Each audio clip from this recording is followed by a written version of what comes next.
សួស្តីដល់គ្នាស្វាគមន៍មកកាន់ Ice ខ្ញុំជឿជាក់ថាមនុស្សនៅលើโลกនេះទាំងអស់សុទ្ធតែមានបំណងប្រាថ្នាដែលចង់ឲ្យសម្រេចបានខ្លាំងមែនតើចុះបើសិនជានៅលើโลกនេះមាន app ទូរស័ព្ទមួយដែលបើសិនជាអ្នកនរគ្នាថតវីដេអូគ្រាន់តែដាក់ឈ្មោះថ្ងៃខែឆ្នាំកំណើតរបស់យើងចូលទៅក្នុងនឹងនោះទេហើយនិយាយអំពីបំណងប្រាថ្នាដែលយើងចង់បានចូលទៅក្នុងនឹងវានឹងធ្វើឲ្យបំណងប្រាថ្នារបស់យើងคล้ายជាការពិតតើអ្នកនរគ្នានឹងហ៊ានបួងសួងនៅក្នុងកម្មវិធីទូរស័ព្ទមួយនឹងអត់ចំពោះតួអង្គនៅក្នុងសាច់រឿងនេះវិញពួកគេហ៊ានពីព្រោះតែពួកគេអត់ដឹងទេថាបន្ទាប់ពេលដែលពួកគេទទួលបានបំណងប្រាថ្នានោះហើយ24ម៉ោងក្រោយពួកគេនឹងត្រូវស្លាប់យ៉ាងសាហាវចង់ថាសាច់រឿងមួយនេះនឹងទៅជាយ៉ាងណាទស្សនាវីដេអូនេះទាំងអស់គ្នាសាច់រឿងរបស់យើងចាប់ផ្ដើមឡើងដោយឃើញក្មេងស្រីសិស្សសាលាម្នាក់ដែលមានឈ្មោះថាដូហេយ៉ុងកំពុងតែសរសេរឈ្មោះនិងថ្ងៃខែឆ្នាំកំណើតរបស់នាងនៅលើក្តារខៀននេះបន្ទាប់មកនាងក៏ចាប់ផ្ដើមថតវីដេអូនៅក្នុង app មួយដែលមានឈ្មោះថា Irigo នាងនិយាយថាផាច់ជាឆ្ងល់ហើយមែនអត់ថាអីក៏រឿងទាំងអស់នេះកើតឡើងតើអ្នកនរគ្នាជឿអត់ថាបើសិនជាគ្រាន់តែសរសេរថ្ងៃខែឆ្នាំកំណើតនិងឈ្មោះរបស់ខ្លួនឯងបន្ទាប់មកដាក់វាចូលថតនៅក្នុងវីដេអូមួយហើយនិយាយអំពីបំណងប្រាថ្នារបស់យើងវានឹងក្លាយទៅជាការពិត app មួយនេះមានសមត្ថភាពធ្វើអញ្ចឹងពិតមែនហើយបំណងប្រាថ្នារបស់ខ្ញុំនោះគឺខ្ញុំសូមឲ្យអ្នកទាំងអស់គ្នាស្លាប់បន្ទាប់មកនាងក៏យកកំបិតមួយមកចាក់កសម្រាប់ខ្លួនឯងនៅចំបន្ទាប់យើងក៏រំលងមកដល់ថ្ងៃទី12ខែមិថុនាដែលយើងឃើញថាតួឯកស្រីរបស់យើងដែលមានឈ្មោះថាសេអាភ្ញាក់ពីដំណេកសេអាសប្តាហ៍ថ្ងៃនេះគឺជាសិស្សវិទ្យាល័យម្នាក់ហើយនាងគឺជាសិស្សដែលប្រកែកខាងកីឡាមែនទែនមើលតែនៅក្នុងបន្ទប់របស់នាងនេះមានមេដាយហើយនឹងពានដែលនាងឈ្នះបានពីការប្រកួតកីឡាជាច្រើនសេអាគឺជាក្មេងដែលកំព្រាទាំងឪពុកទាំងម្ដាយសប្តាហ៍ថ្ងៃរស់នៅជាមួយនឹងមីងរបស់នាងដែលគាត់គឺជាវិជ្ជបណ្ឌិតដែលធ្វើការនៅពេទ្យមួយកន្លែងប៉ុន្តែដោយសារតែសប្តាហ៍ថ្ងៃនេះគាត់រវល់ជាមួយនឹងការងារគាត់ខ្លាំងមែនទែនចឹងតែគាត់អត់សូវមានពេលនៅជាមួយសេអានោះទេនាងសប្តាហ៍ថ្ងៃនេះហាក់បីដូចជារស់នៅតែម្នាក់ឯងចឹងប៉ុន្តែគ្រាន់ថាជីវិតនាងអត់ខ្វះខាតទៅលើរឿងលុយកាក់អីនោះទេពីព្រោះថាមីងរបស់នាងពិតជាទូលាយនឹងរឿងទាំងអស់ហ្នឹងមែនទែនសេអាមានសង្សារម្នាក់ដែលមានឈ្មោះថាអ៊ុនវូដោយគេក៏ជាសិស្សវិទ្យាល័យដែលរៀននៅក្នុងថ្នាក់ជាមួយនឹងនាងផងដែរពីរនាក់នេះស្គាល់គ្នាតាំងពីក្មេងមកម្ល៉េះហើយទៅនឹងតាក់ទងគ្នាមករយៈចុងក្រោយនេះនោះទេអ៊ុនវូរស់នៅក្នុងអគារអាផាតមិនជាមួយនឹងនាងតែម្ដងដោយគេរស់នៅលើនាងមួយជាន់ហើយនៅពេលបច្ចុប្បន្ននេះឲ្យតែពេលដែលពួកគេទៅរៀនអីពួកគេតែងតែធ្វើដំណើរទៅដំណើរគ្នាហើយនៅពេលដែលពួកគេទៅរៀននៅថ្ងៃនេះក៏បានជួបជាមួយនឹងមិត្តភ័ក្តិរបស់ពួកគេមួយចំនួនម្នាក់នេះគឺជាណារីដោយនាងមានចិត្តស្រឡាញ់ទៅលើអ៊ុនវូហើយឲ្យតែពេលដែលនាងឃើញអ៊ុនវូតែងតែថែមក្រែមថែមម្សៅរហូតដើម្បីតាក់ទាញចិត្តអ៊ុនវូនេះមិនមែនដោយសារតែនាងគឺជាមិត្តអាក្រក់ដែលដណ្ដើមសងសារមិត្តភ័ក្តិអីនោះទេគឺដោយសារតែសេអានិងអ៊ុនវូនេះលួចតាក់ទងគ្នាអត់មានប្រាប់នរណាគេនោះឡើយប៉ុន្តែគ្រាន់ថាអាចកម្បាំងរបស់ពួកគេនេះក៏មិនអាចលាក់ចិត្តពីមិត្តដទៃទៀតរបស់ពួកគេបានដែរដោយមិត្តរបស់ពួកគេដែលមានឈ្មោះថាយងវុកម្នាក់នេះគេក៏សម្គាល់ឃើញថាមករយៈចុងក្រោយនេះពីរនាក់ហ្នឹងដូចជាស្និទ្ធគ្នាខុសពីធម្មតាគេក៏សួរថាតើពីរនាក់ហ្នឹងតាក់ទងគ្នាមែនពួកគេក៏បញ្ញាប្រកាយគ្នាយ៉ាងលឿនថាអត់នោះទេបន្ទាប់មកគេក៏កត់សម្គាល់ឃើញដែរថាណារីហាក់បីដូចជាមានចិត្តស្រឡាញ់ទៅលើអ៊ុនវូមិនដឹងទេប្រហែលជាអៀនផងខឹងផងណារីក៏ស្រែកជេរទៅកាន់យ៉ងវុកហើយក៏ប្រញាប់ដើរឲ្យផុតពីពួកគេបាត់ទៅនៅពេលឡើងទៅដល់ក្នុងថ្នាក់ពួកគេក៏ជួបជាមួយនឹងមិត្តភ័ក្តិជិតស្និទ្ធរបស់ពួកគេម្នាក់ទៀតដែលមិត្តភ័ក្តិម្នាក់នេះមានឈ្មោះថាហាជូនគេគឺជាសិស្សដែលប្រកែកខ្លាំងមែនទែនហើយជំនាញមួយរបស់គេនោះគឺគេចេះ programming គ្រាន់តែមកដល់ក្នុងថ្នាក់ភ្លាមយ៉ងវុកក៏សូមឲ្យហាជូនជួយធ្វើកុំព្យូទ័រឲ្យគេបន្តិចមកហាជូនអត់ចង់ធ្វើឲ្យនោះទេប៉ុន្តែដោយសារតែមិត្តរបស់គេបោពេកគេក៏ព្រមទៅបន្តិចក្រោយមកលោកគ្រូម្នាក់នេះក៏ចូលមកដល់ក្នុងថ្នាក់នឹ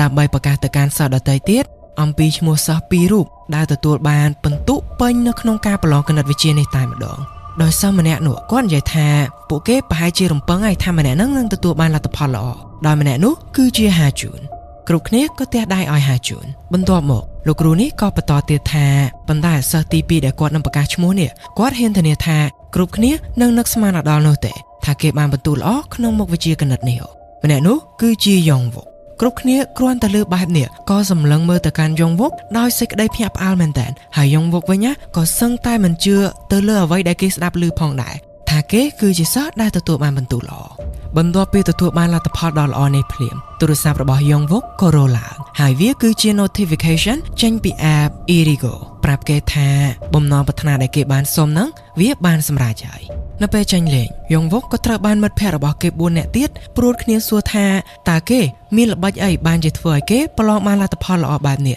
ទាំងដែលគេរៀនគណិតមិនដែលចេះផងហ្នឹង យងវុកអត់ចង់លាក់ជាមួយនឹងមិត្តល្អរបស់គេនោះទេ ចឹងទៅគេក៏បើក app Irigo នេះបង្ហាញមិត្តភ័ក្តិរបស់គេថានេះគឺជាអាចកម្លាំងរបស់គេដោយ app មួយនេះវាពិតជាលយខ្លាំងមែនតើដោយយើងគ្រាន់តែ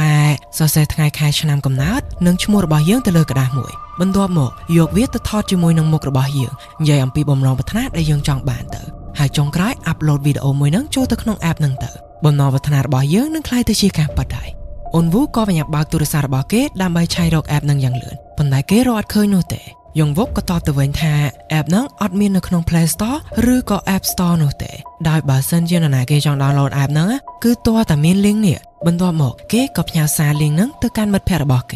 គ្រប់គ្នាសុទ្ធតែមិនជឿនោះទេថាអ្វីដែលយងវុកនិយាយហ្នឹងគឺជាការពិតគេពិតជាចង់ឲ្យមិត្តភ័ក្តិរបស់គេជឿមែនតើចឹងទៅគេក៏ប្រាប់ថាអត់ជឿគេមានភ័ស្តុតាងពីព្រោះថាគ្រាន់តែគ្រូប្រកាសឈ្មោះរបស់គេថាជាសិស្សដែលជាប់បន្ទុកគណិតល្អភ្លាម app ហ្នឹងវាក៏លោតថាបំណងប្រាថ្នារបស់គេបានសម្រេចហើយប៉ុន្តែដល់ពេលដែលគេចុចចូលទៅក្នុង notification ហ្នឹងដើម្បីឲ្យមិត្តភ័ក្តិរបស់គេមើលវាអត់មានចេញអីនោះទេក្រៅពីម៉ោងរាប់ថយក្រោយដែលធ្វើឲ្យអ្នកដទៃដើរចេញពីទីនេះទាំងអស់សំណើចនៅជាបន្តសេអាកំពុងតែដើរតាមផ្លូវជាមួយនឹងណារីនាងក៏សួរទៅកាន់ណារីថាតើណារីបានត្រៀមកាដូខួបកំណើតឲ្យយងវុកហើយឬនៅណារីថាអូយនៅអត់ទាន់ដឹងទេគ្រាន់តែគិតក៏នាង stress ដែរបន្ទាប់មកណារីក៏រអ៊ូថា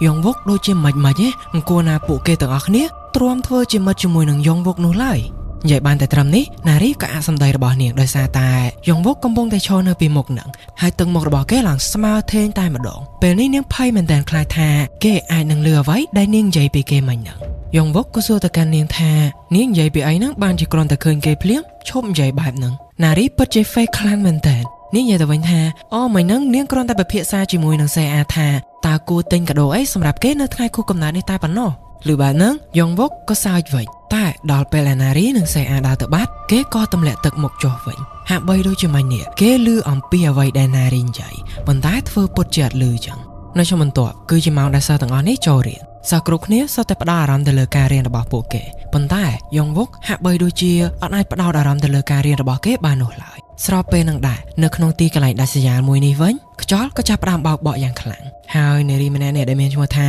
Hestor កំពុងតែរៀបចំជូតសម្អាតកន្លែងថ្មហើយនឹងដាក់សំណែននៅទីនេះក៏ស្រាប់តែមានពស់សមួយចេញមកនាងក៏បញ្ញាប់រត់ទៅប្រាប់ប្តីរបស់នាងថាមានភ្ញៀវមកហើយប៉ុន្តែនាងអត់ដឹងទេថាភ្ញៀវហ្នឹងគឺជាភ្ញៀវល្អឬក៏ភ្ញៀវអាក្រក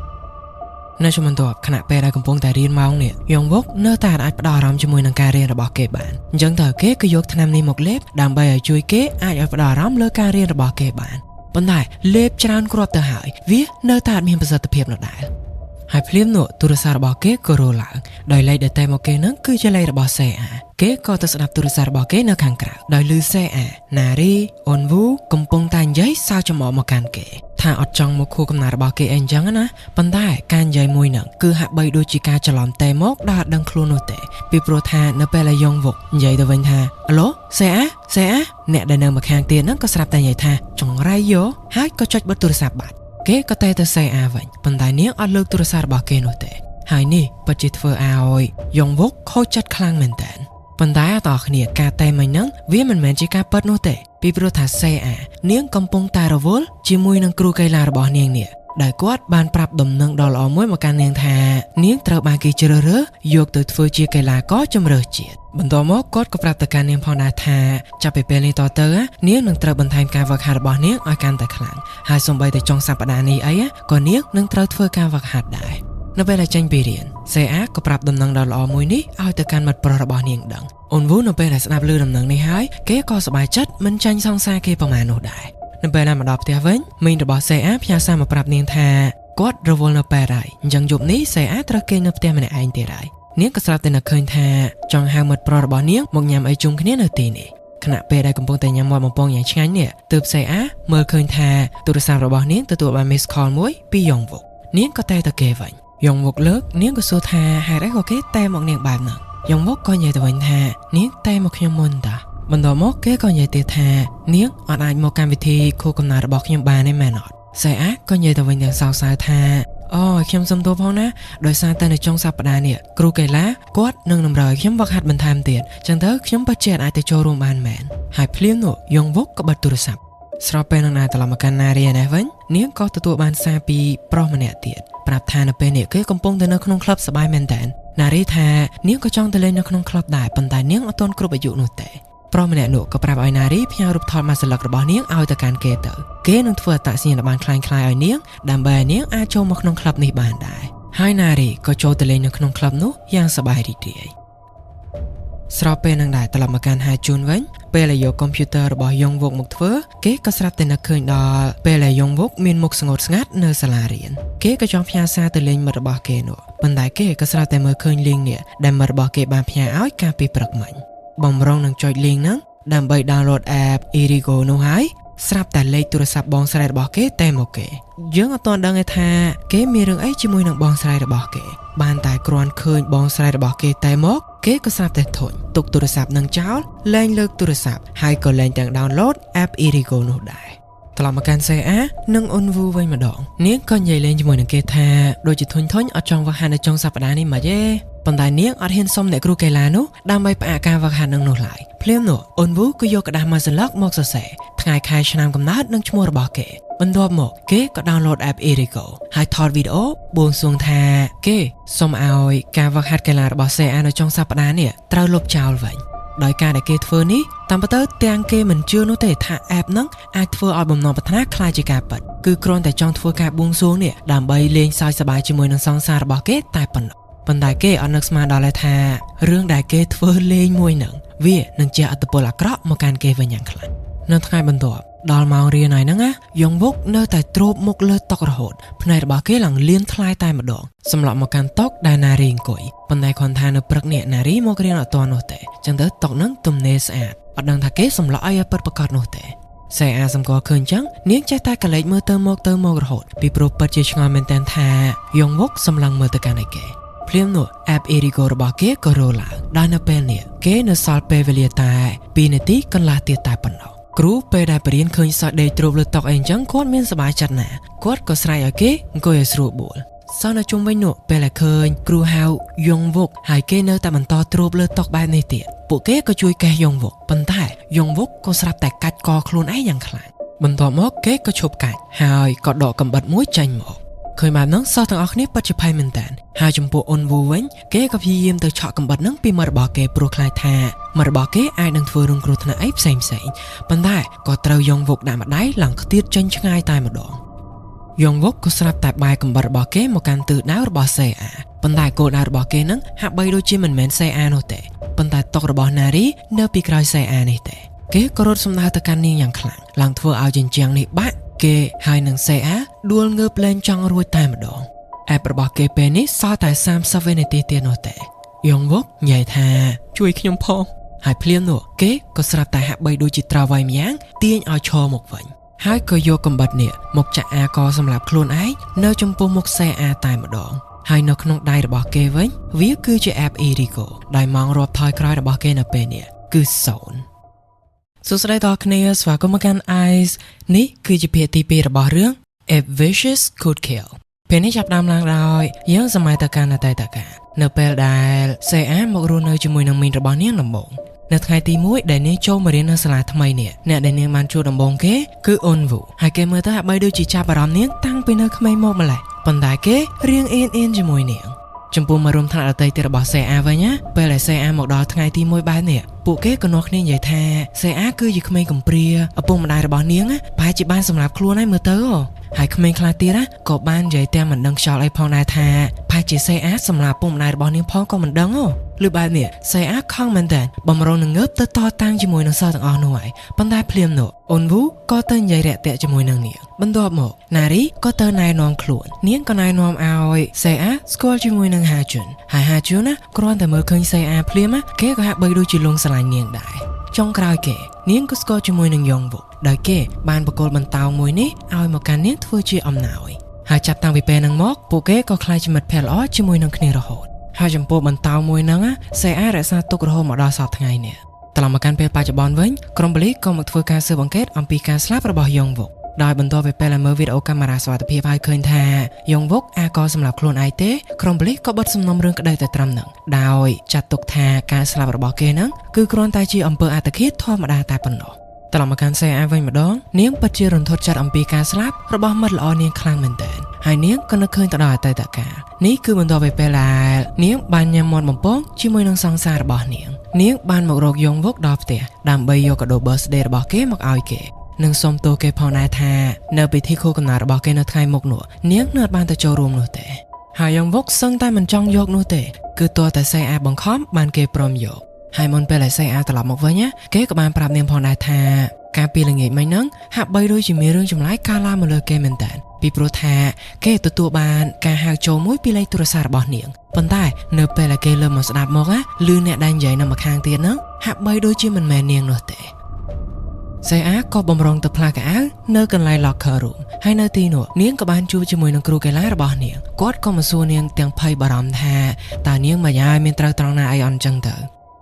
ហើយគាត់ក៏ប្រាប់ទៅកាន់នាងថានាងប្រហែលជាខូចចិត្តខ្លាំងហើយមើលទៅហើយគាត់អត់ចង់ឲ្យនាងពិបាកចិត្តអីខ្លាំងជាងនឹងនោះទេអញ្ចឹងស្អែកខានស្អែកអីនាងគួរតែសម្រាកនៅផ្ទះសិនទៅគ្រូមិនទុកថ្នាក់អីចាំគាត់និយាយឲ្យហើយចំពោះការវឹកហាត់កីឡានៅចុងសប្តាហ៍នេះវិញក៏នឹងមិនចាំបាច់ធ្វើទៀតដែរលុបចោលហ្មង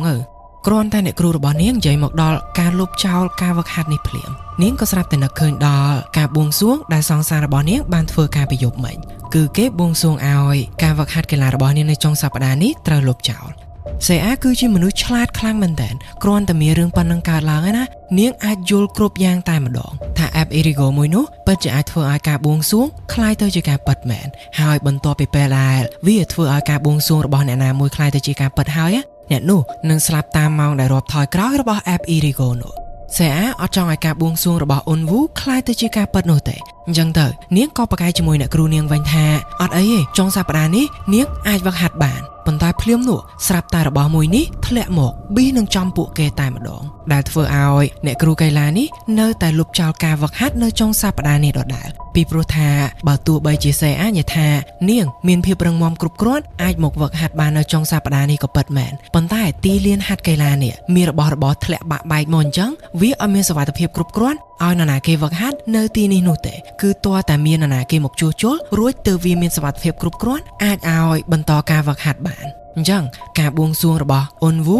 នៅតែคล้ายទៅជាការប៉ັດដដែលហើយស្របពេលនឹងដែរត្រឡប់មកកាន់អ៊ុនវូវិញទូរស័ព្ទគេក៏ទទួលបាន notification មួយពី app Irigo ប្រាប់គេថាការបួងសួងរបស់គេបានសម្រេចហើយបន្តិចក្រោយមកសេអាក៏រត់មកដល់ទីនេះសួរគេថាតើ app Irigo របស់គេនឹងចាប់ផ្ដើមរាប់ថយក្រោយនៅដល់ពេលដែលអ៊ុនវូយកទូរស័ព្ទមកបើកមើលក៏ឃើញថាវាចាប់ផ្ដើមរាប់ថយក្រោយសេអាក៏វិយល់ប្រាប់ទៅកាន់ណារីអ៊ុនវូហើយនឹងហាជូនអំពីអ្វីដែលនាងយល់ដឹងពី app Irigo នោះអ៊ុនវូដូចជាជឿនាងខ្លះៗហើយប៉ុន្តែចំពោះណារីនិងហាជូនវិញពួកគេអត់សូវជឿនោះទេប៉ុន្តែគាត់ថាហាជូនដើម្បីឲ្យសេអាស្ងប់ចិត្តគេក៏បានលុបវីដេអូរបស់អ៊ុនវូចេញពីក្នុង app នោះបន្ទាប់មកក៏ reset ទូរស័ព្ទនឹងចោលដល់ពេលដែលបើកទូរស័ព្ទនឹងមកវិញម្ដងទៀតឃើញថា app ហ្នឹងវានៅតែមានក្នុងទូរស័ព្ទនឹងដដែលហើយម៉ោងរាប់ថយក្រោយរបស់អ៊ុនវូនេះវានៅតែរាប់ថយក្រោយតាមធម្មតា4នាក់នេះក៏សម្រេចចិត្តណាត់គ្នាទៅជួបនៅផ្ទះរបស់សេអាដើម្បីឲ្យហាជូនអាច hack ចូលទៅក្នុង app នេះស្វែងយល់ពីវាកាន់តែច្បាស់ប៉ុន្តែគាត់ថាពួកគេអត់ទាន់ណាត់ជួបភ្លាមៗនោះទេគឺនៅពេលដែលចេញពីរៀននេះពួកគេទៅផ្ទះរៀងៗខ្លួនសិនដោយនៅពេលដែលអ៊ុនវូមកដល់ផ្ទះរបស់គេភ្លាមទូរស័ព្ទរបស់គេក៏រលឡើងហើយលេខដែលតែមកគេហ្នឹងគឺជាលេខរបស់សេអានៅពេលដែលគេលើកវាមកស្ដាប់គេក៏ឮសំឡេងរបស់សេអាណារីនិងហាជូនកំពុងតែនិយាយសើចចំអកមកកាន់គេដោយអ្វីដែលបានកើតឡើងទៅលើយងវងអញ្ចឹងប៉ុន្តែគាត់ថាអ៊ុនវូអត់ជឿនោះទេថាការតែនេះគឺជាការពិតអញ្ចឹងទៅគេក៏វិញ្ញាប់រត់ទៅបន្ទប់អាផាតមិនរបស់សេអាដើម្បីឲ្យនាងស្ដាប់ការតែនេះដែរប៉ុន្តែគ្រាន់តែគេរត់ចូលទៅដល់ក្នុងអាផាតមិនរបស់នាងទូរស័ព្ទនេះវាដាច់បាត់ហើយនៅជំនន់ហាជូនកំពុងតែព្យាយាម hack ចូលទៅក្នុង app Irigo ហើយនៅពេលនេះផងដែរម៉ោងរាប់ថយក្រោយរបស់អ៊ុនវូនេះសល់តែ16ម៉ោងទៀតតែប៉ុណ្ណោះនៅពេលដែល hack ចូលទៅក្នុង app នេះបានហាជូនលាន់មាត់ថា app ហ្នឹងនៅពេលដែលគេលុបហើយនឹង reset ទូរស័ព្ទអត់បានគេស្មានថាវាមានកូដដ៏ពិបាកដែលគេមិនធ្លាប់ស្គាល់អីតាប៉ុន្តែកូដទាំងអស់នេះគឺសុទ្ធសឹងតែជាកូដសាមញ្ញ app ងាយ hack ហ្នឹងអត់ចង់ខាតពេលច្រើនទៀតហាជូនក៏សម្រេចចិត្តលុបម៉ោងរាប់ថយក្រោយរបស់អ៊ុនវូចេញពីក្នុងប្រូក្រាមរបស់ app មួយនេះនៅពេលដែលគេចុចលុបភ្លាមទូរស័ព្ទរបស់អ៊ុនវូក៏រលត់ហាជូនប្រាប់ថាប្រហែលនាទីទៀតទូរស័ព្ទរបស់គេនឹងបើកមកវិញនៅខ្លួនឯងហើយនៅពេលនោះវានឹងលែងមានម៉ោងរាប់ថយក្រោយនឹងទៀតហើយអញ្ចឹងពួកគេក៏លែងមានអ្វីត្រូវបារម្ភទៀតនោះដែរ ប៉ុន្តែគ្រាន់តែទូរស័ព្ទមួយនេះរលត់ភ្លាមអូនវូក៏ចាប់ផ្ដើមរមាស់ភ្នែកភ្លាមហើយគេញីវាឡើងខ្លាំងឡើងភ្នែកមកចំហៀងនេះរបស់គេក៏ហមប៉ាំងតែម្ដងអូនវូក៏ចង្អុលទៅជ្រុងម្ខាងនៃអាផាតមិននេះនិយាយថាកុំចូលមកហាក់បីដូចជាគេមើលឃើញអ្វីម្យ៉ាងដែល3អ្នកនេះមើលឃើញចឹងបន្ទាប់មកដៃរបស់គេនេះវាក៏ស្រាប់តែកាច់ត្រឡប់ក្រោយហើយយកកញ្ចក់របស់គេនេះមកឆោតភ្នែករបស់គេអូនវូសម្លឹងមើលទៅលើឃើញខ្មោចស្រីមួយគេក៏បញ្ញាប្រាប់ទៅកាន់មិត្តភក្តិរបស់គេឲ្យបញ្ញាចាក់ចេញពីទីនេះទៅហើយខ្លួនរបស់គេក៏ហាក់បីដូចជាចាប់ផ្ដើមប្រកាច់ដោយមានឈាមហូរចេញពីទាំងមាត់និងច្រមុះរបស់គេហើយជូនបញ្ញាទៅចាប់មិត្តរបស់គេខ្លាចថាអូនវូអាចនឹងធ្វើបាបខ្លួនឯងខ្លាំងជាងនេះសេអាវិញនាងបញ្ញាទៅយកទូរស័ព្ទរបស់នាងតែទៅសុំជំនួយចំណែកណារីនាងដកទូរស័ព្ទរបស់នាងមកថតគ្រប់សកម្មភាពទាំងអស់នេះភ្លាមនោះទូរស័ព្ទរបស់អូនវូក៏ដំណើរការឡើងវិញហើយវាក៏លោតចូលទៅក្នុង app Irigo នឹងភ្លាមដែរដោយការ hack របស់ណាជឿនមិញធ្វើអត់បានអីនោះទេ app Irigo នៅពេលនេះវាកំពុងតែរាប់ថយក្រោយតាមធម្មតាដដែលហើយអូនវូគេនៅពេលនេះក៏ហាក់បីដូចលែងជាខ្លួនឯងដែរគេក៏ចាប់ផ្ដើមសើចយ៉ាងគួរឲ្យខ្លាចរើខ្លួនពីណាជូនហើយក៏ទៅទះសេអាឡើងដួលខ្ពស់តែម្ដងបន្ទាប់មកគេក៏ទៅចាប់ចង្វាច់កហាជូនលើកជើងរបស់ហាជូននេះឡើងផុតពីដីតែម្ដងហើយនិយាយដាក់ហាជូនថាតាមពិតទៅរឿងវាមិនសូវធំអីប្រហែលនោះទេប៉ុន្តែឯងហ៊ានមែនទែនចង់កំចាត់យើងចោលឥឡូវពួកឯងទាំងអស់គ្នានៅពេលនេះនឹងត្រូវស្លាប់នៅទីនេះហើយស្របពេលនឹងដែរ Hastol ដែលនៅទីដាច់សញ្ញាឡែននេះវិញនាងក៏ស្រាប់តែហាក់បីដូចជាដឹងអំពីគ្រោះថ្នាក់ដែលសិស្សសាលាប្រមាណអ្នកនេះកំពុងតែជួបប្រទះអូនវូច្រវាច់កហាជូនកាន់តែខ្លាំងដោយនៅពេលនេះគេឡើងលែងកំរើខ្លួនទៅហើយសំណាងល្អមែនតើដែលសេអាយកកុំព្យូទ័រនេះមកវាយក្បាលរបស់អូនវូមកទំហឹងដែលធ្វើឲ្យគេដួលខ្ពស់ហើយហាជូនក៏រួចខ្លួនពីការច្រវាច់កសម្រាប់នឹងដែរនៅช่วงបន្ទាប់ប្រមាណអ្នកនេះមកដល់មន្ទីរពេទ្យហើយមីងរបស់សេអានេះមកសួរនាងថាមានរឿងអីគេកើតឡើងប៉ុន្តែសេអាអត់ព្រមប្រាប់មីងនាងនោះទេនៅតែបារម្ភនឹងសួរអំពីអូនវូដដែលគាត់ប្រាប់ថានៅពេលនេះគេសន្លប់អត់ទាន់ដឹងខ្លួននៅឡើយទេប៉ុន្តែគាត់ប្រាប់ថាកុំឲ្យសេអាបន្ទោសខ្លួនឯងឯងពីព្រោះថាការរ៉ាក់របស់គេនៅពេលនេះមិនមែនការឡើងដោយសារតែរបួសនៅលើក្បាលរបស់គេនឹងនោះទេបន្តិចក្រោយមកណារីក៏មកសួរសុខទុក្ខសេអានាងសួរថាតើសេអាមានត្រូវការប្រើប្រាស់របស់អីអត់ប្រាប់នាងមកណាចាំនាងទៅយកពីផ្ទះឲ្យ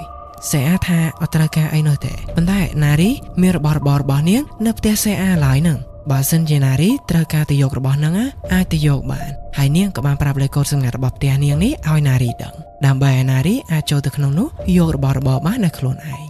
ស្របពេលហ្នឹងដែរហាជូននៅវិញកំពុងតែនៅក្នុងផ្ទះរបស់គេដោយគេនៅតែបន្តស្រាវជ្រាវអំពីកូដរបស់ app Irigo នោះដដែលភ្លាមនោះទូរស័ព្ទរបស់គេក៏រឡើងដោយអ្នកដែលតែមកហ្នឹងគឺជាបងស្រីរបស់គេហើយបងស្រីរបស់គេហ្នឹងទាំងអស់គ្នាគឺជា Hastol នឹងឯងគ្រាន់តែគេលើកភ្លាមគាត់ក៏ប្រាប់គេថាកុំឲ្យគេទៅប៉ះពាល់ជាមួយនឹង app នឹងទៀតឲ្យសោះដោយសារតែឯងទៅញ៉ែញ៉ៃជាមួយ app នឹងកាលពីថ្ងៃមិញហ្នឹងហើយបានជាធ្វើឲ្យមិត្តរបស់ឯងលែងជាខ្លួនឯងហើយក៏វាយប្រហារទៅកាន់ពួកឯងគ្រប់គ្នាដោយបើសិនជាកាលពីថ្ងៃមិញនេះអត់មានក្មេងស្រីម្នាក់នោះជួយទេឯងច្បាស់ជាត្រូវវិញ្ញាណនោះប្រើប្រាស់រាងកាយរបស់មិត្តឯងនឹងសម្រាប់ឯងមិនខានហាជូនពិតជាឆ្ងល់ខ្លាំងមែនតើថាហេតុអីក៏បងស្រីរបស់គេដឹងរឿងច្រើនបែបនេះប៉ុន្តែគាត់ក៏ឆ្លើយមកកាន់គេវិញថាវាអត់សំខាន់ទេភ្លាមនោះពស់សមួយនេះវាក៏ស្រាប់តែ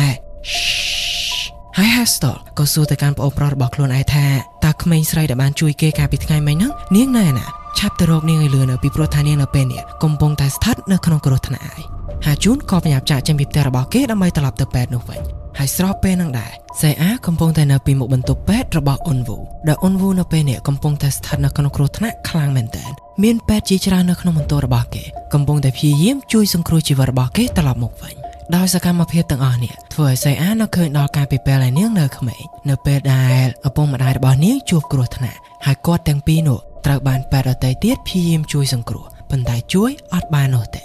នាងខ្លាចថារឿងដ៏អាក្រក់មួយហ្នឹងវានឹងអាចធ្លាក់មកលើអូនវូដែរអញ្ចឹងទៅសេអានាងក៏បានសរសេរថ្ងៃខែឆ្នាំកំណើតហើយនឹងឈ្មោះរបស់នាងដាក់ទៅក្នុងกระดาษមួយបន្ទាប់មកនាងក៏ដោនឡូត app Irigo ហើយធ្វើការបួងសួងមួយចូលទៅក្នុង app នោះដោយនាងធ្វើការបួងសួងថាសូមឲ្យអូនវូត្រឡប់មកសភាពដូចដើមវិញគ្រាន់តែនាងបួងសួងចប់ភ្លាមសភាពរបស់អូនវូក៏បានប្រសើរឡើងវិញភ្លាមហើយភ្លាមនោះហាជូនក៏មកដល់ទីនេះដែរគេយកទូរស័ព្ទរបស់នាងមកមើលក៏ឃើញថានាងបានធ្វើការបួងសួងចូលទៅក្នុង app Irigo នោះរួចទៅហើយ ហើយវាក៏បានលោត notification មកប្រាប់ដែរថាបំណងប្រាថ្នារបស់នាងបានសម្រេចហើយពេលវេលាក៏ចាប់ផ្ដើមរាប់ថយក្រោយដោយនាងនៅពេលនេះសោះរយៈពេលតែ24ម៉ោងតែប៉ុណ្ណោះស្របពេលនឹងត្រឡប់មកកាន់ណារីណែវិញនាងចូលមកក្នុងផ្ទះរបស់សេអាហើយក៏យកទូរស័ព្ទរបស់អ៊ុនវូយកមកមើលដោយទូរស័ព្ទហ្នឹងវាបានធ្លាក់នៅក្នុងផ្ទះនេះទាំងអស់គ្នាអំឡុងពេលដែលអ៊ុនវូត្រូវបានខ្មោចចូលកាលពីថ្ងៃមិញហ្នឹងយកទូរស័ព្ទអ៊ុនវូមើលឃើញថាម៉ោងរាប់ថយក្រោយរបស់អ៊ុនវូនេះវាគាំងនៅត្រឹម13ម៉ោងនេះហើយណារីក៏យកទូរស័ព្ទមួយទៀតមកមើលដែរដោយខ្ញុំគិតថាទូរស័ព្ទមួយនេះគឺជារបស់នាងដោយនៅពេលនេះនាងក៏ចាប់ផ្ដើមមានការរាប់ថយក្រោយដែរដោយប្រហែលជានាងបានធ្វើការបួងសួងចូលទៅក្នុង app Irigo នោះដូចគ្នាដែរមើលទៅហើយនាងនៅពេលនេះសល់តែ21ម៉ោងជាងតែប៉ុណ្ណោះ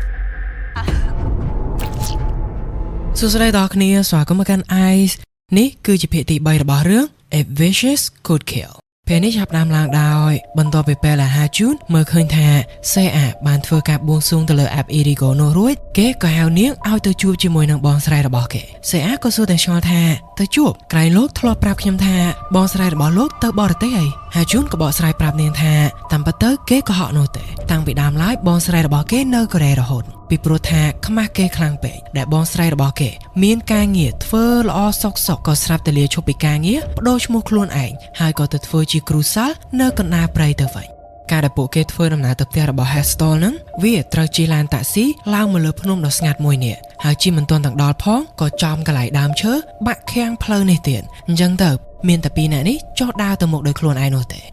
កំពុងតែគូសទ្វាររបងរងចាំឲ្យមានអ្នកមកបើកនេះហើយជឿនក៏បន្តប្រាប់ទៅកាន់សេអាទៀតថាគេធ្លាប់មកទីនេះប្រហែលដងដែរប៉ុន្តែអត់ដែលបានចូលទៅផុតទ្វាររបងនេះនោះទេពីព្រោះថា Bangwol ដែលជាប្តីរបស់ Heston ហ្នឹងអត់ដែលអនុញ្ញាតឲ្យគេចូលនោះឡើយតែងតែលើកហេតុផលមកថាគេមិនមែនជាភ្ញៀវអញ្ចឹងទៅអត់អាចចូលបាននោះទេហើយសូម្បីតែពេលដែលគេអង្វរឲ្យ Bangwol យកបងស្រីរបស់គេចេញមកក្រៅជួបគេបន្តិចមកក៏ Bangwol អត់ព្រមយកមកដែរដែលលើកហេតុផលថាបើសិនជា Heston ហ៊ានទៅដើរចេញពីព្រំរបស់ដីនេះនាងនឹងស្លាប់មិនខានទេបន្តិចក្រោយមក Bangwol ក៏មកបើកទ្វាររបងនេះហើយអញ្ជើញឲ្យពីរនាក់នេះចូលទៅក្នុងហ្នឹងទូរស័ព្ទរបស់សេអាក៏រលឡើងហើយលេខដែលតែមកហ្នឹងគឺជាលេខរបស់អ៊ុនវូនិយាយថានៅពេលនេះគេមានសភាពល្អប្រសើរមកវិញហើយតាំងពីពេលដែលគេដឹងខ្លួនមកវិញគេខំរកនាងមែនតើប៉ុន្តែរកនាងអត់ឃើញនោះទេគេសួរថាតើនាងទៅណាសេអាដើរចូលមកឆ្លងខ្លោងទ្វារនេះមួយទៀតហើយភ្លាមនោះទៀននៅក្នុងផ្ទះរបស់ Heston ក៏រលត់នាងក៏រត់មកក្រៅហើយស្រែកប្រាប់សេអាថា